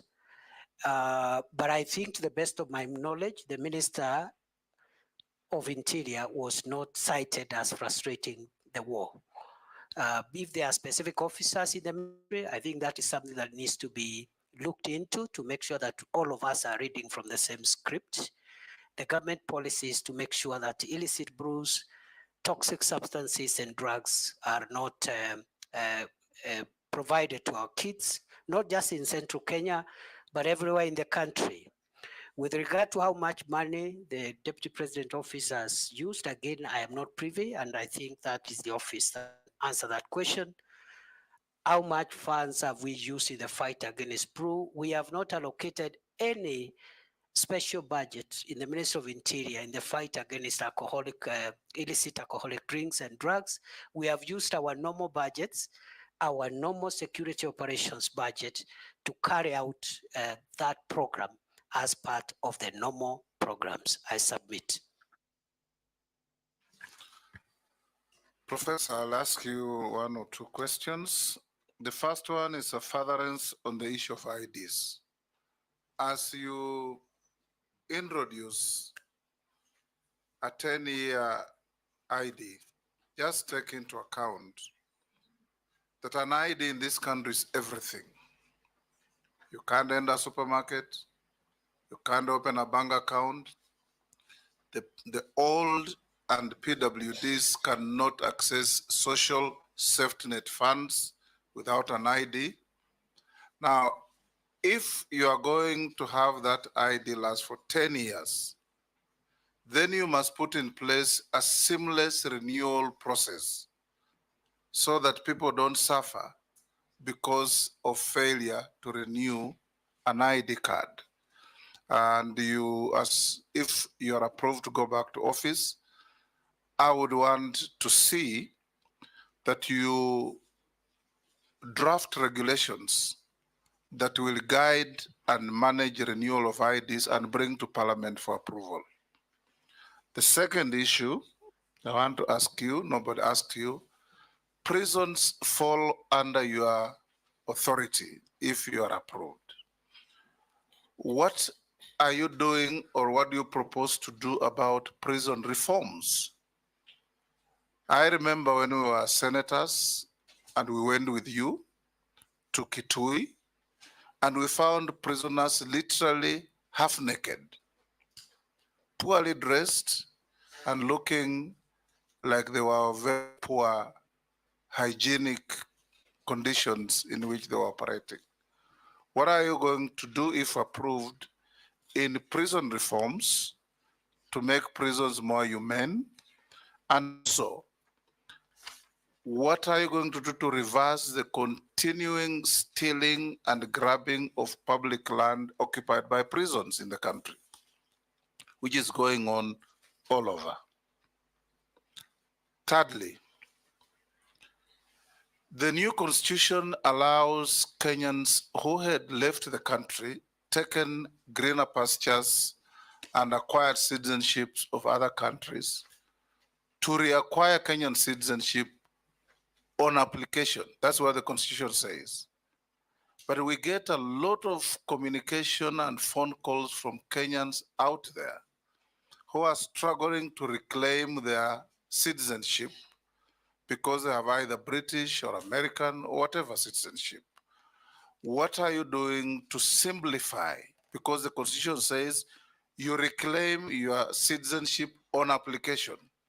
What are you going to do to simplify the process of reclaiming citizenship by Kenyans who lost their citizenship? If you can answer those, then I'll come to other simpler questions to you.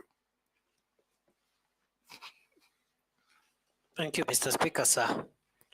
Mr. Speaker, on the first issue of IDs, I agree with your recommendation and guidance that we should consider seamless transition from after the 10 years to avoid creating a crisis. I believe it will be possible because we had a similar situation with passports when we went into e-passports. So what you do, for example, is to say that the ID that has expired will continue operating until you get a new one, for example, because you cannot be faulted because of a government administrative measure. Number two, we will make sure that we anticipate and put in place a rapid response initiative where you deploy additional facilities, additional service points, additional personnel, even if it's on a temporary basis, at a time when many of these IDs will be expiring. But by and large, old ID, the expired ID should work until when the state gives you a new one, because it's simply for technology purposes, safety features. It is not that we will give again another ID. It might even be the same, depending on whether or not we will consider that ID as being secure, a secure document by that time. With regard to regulations as guided, we will prioritize that, Mr. Speaker. With regard to Kenya prisons, we have part of the Maraga Task Force report. We have a number of recommendations on modernizing and reforming the prisons, which we are taking up. I have a CAP memo, which had not been submitted to cabinet, but I'm sure if I'm reappointed, that will be a priority. And the areas of reform include making the prison enterprises more productive by investing in better technology in their workshops to make sure they produce more competitive goods, which are affordable. Number two, welfare issues. In fact, these seats you see here were made by prisons. Absolutely. So if they are empowered, because that is labor and skill is available, if they are given better equipment and for carpentry, for masonry and other skills in the prisons, we're going to have better output and generate more revenue and avoid the prisons relying on S-check all the time in these times of constrained budget. We also want to make sure that we improve on welfare issues, including the terms and conditions of service of prison wardens is part of the Maraga Task Force recommendation in consultation with the SRC. We also are working on software issues, for example, providing mattresses.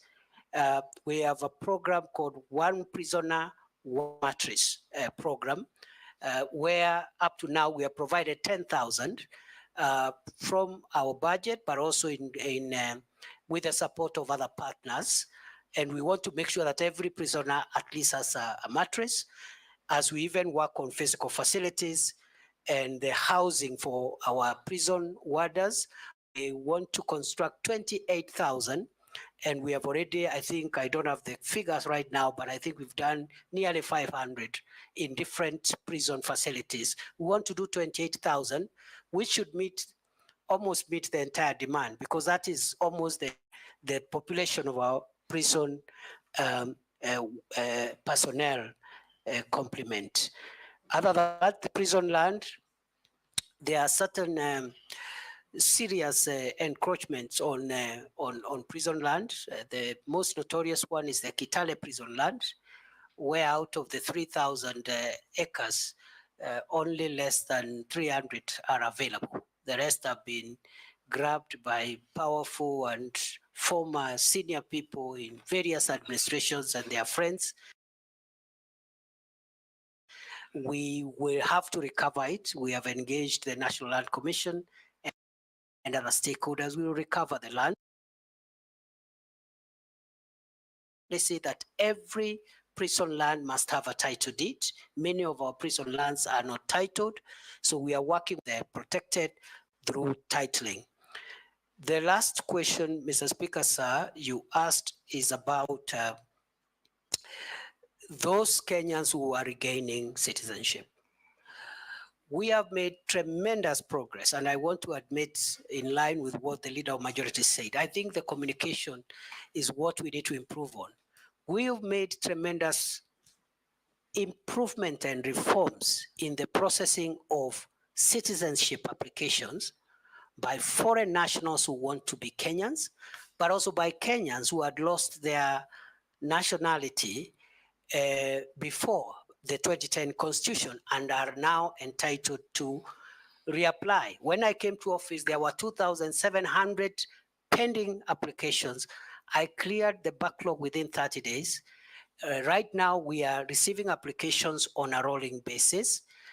I had directed the directorate to ensure that from the time of application to the time the minister signs off that application for regaining citizenship, it should not be more than 21 days.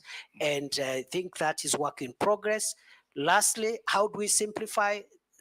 We will reduce the paperwork. There is a bit of paperwork in that directorate, and we want to reduce it and go digital and make sure that we even bring the timelines from 21 days to 7 days to possibly 3 days on application. I thank you, Mr. Speaker. Lastly, nominee, do you hold any leadership position in any political party? No. Have you ever been adversely mentioned in any integrity-related reports? No. On investigations? Do you hold citizenship of any other country? No.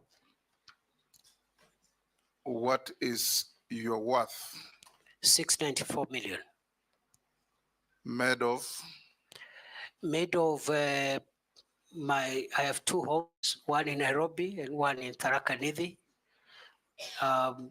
Then I have landed buildings, about 235 million. My two homes are worth 190 million. And then I also have savings in SACCOs and banks. I also do legal practice. So I have a bit of revenue that I've generated through my law firm. And that is it.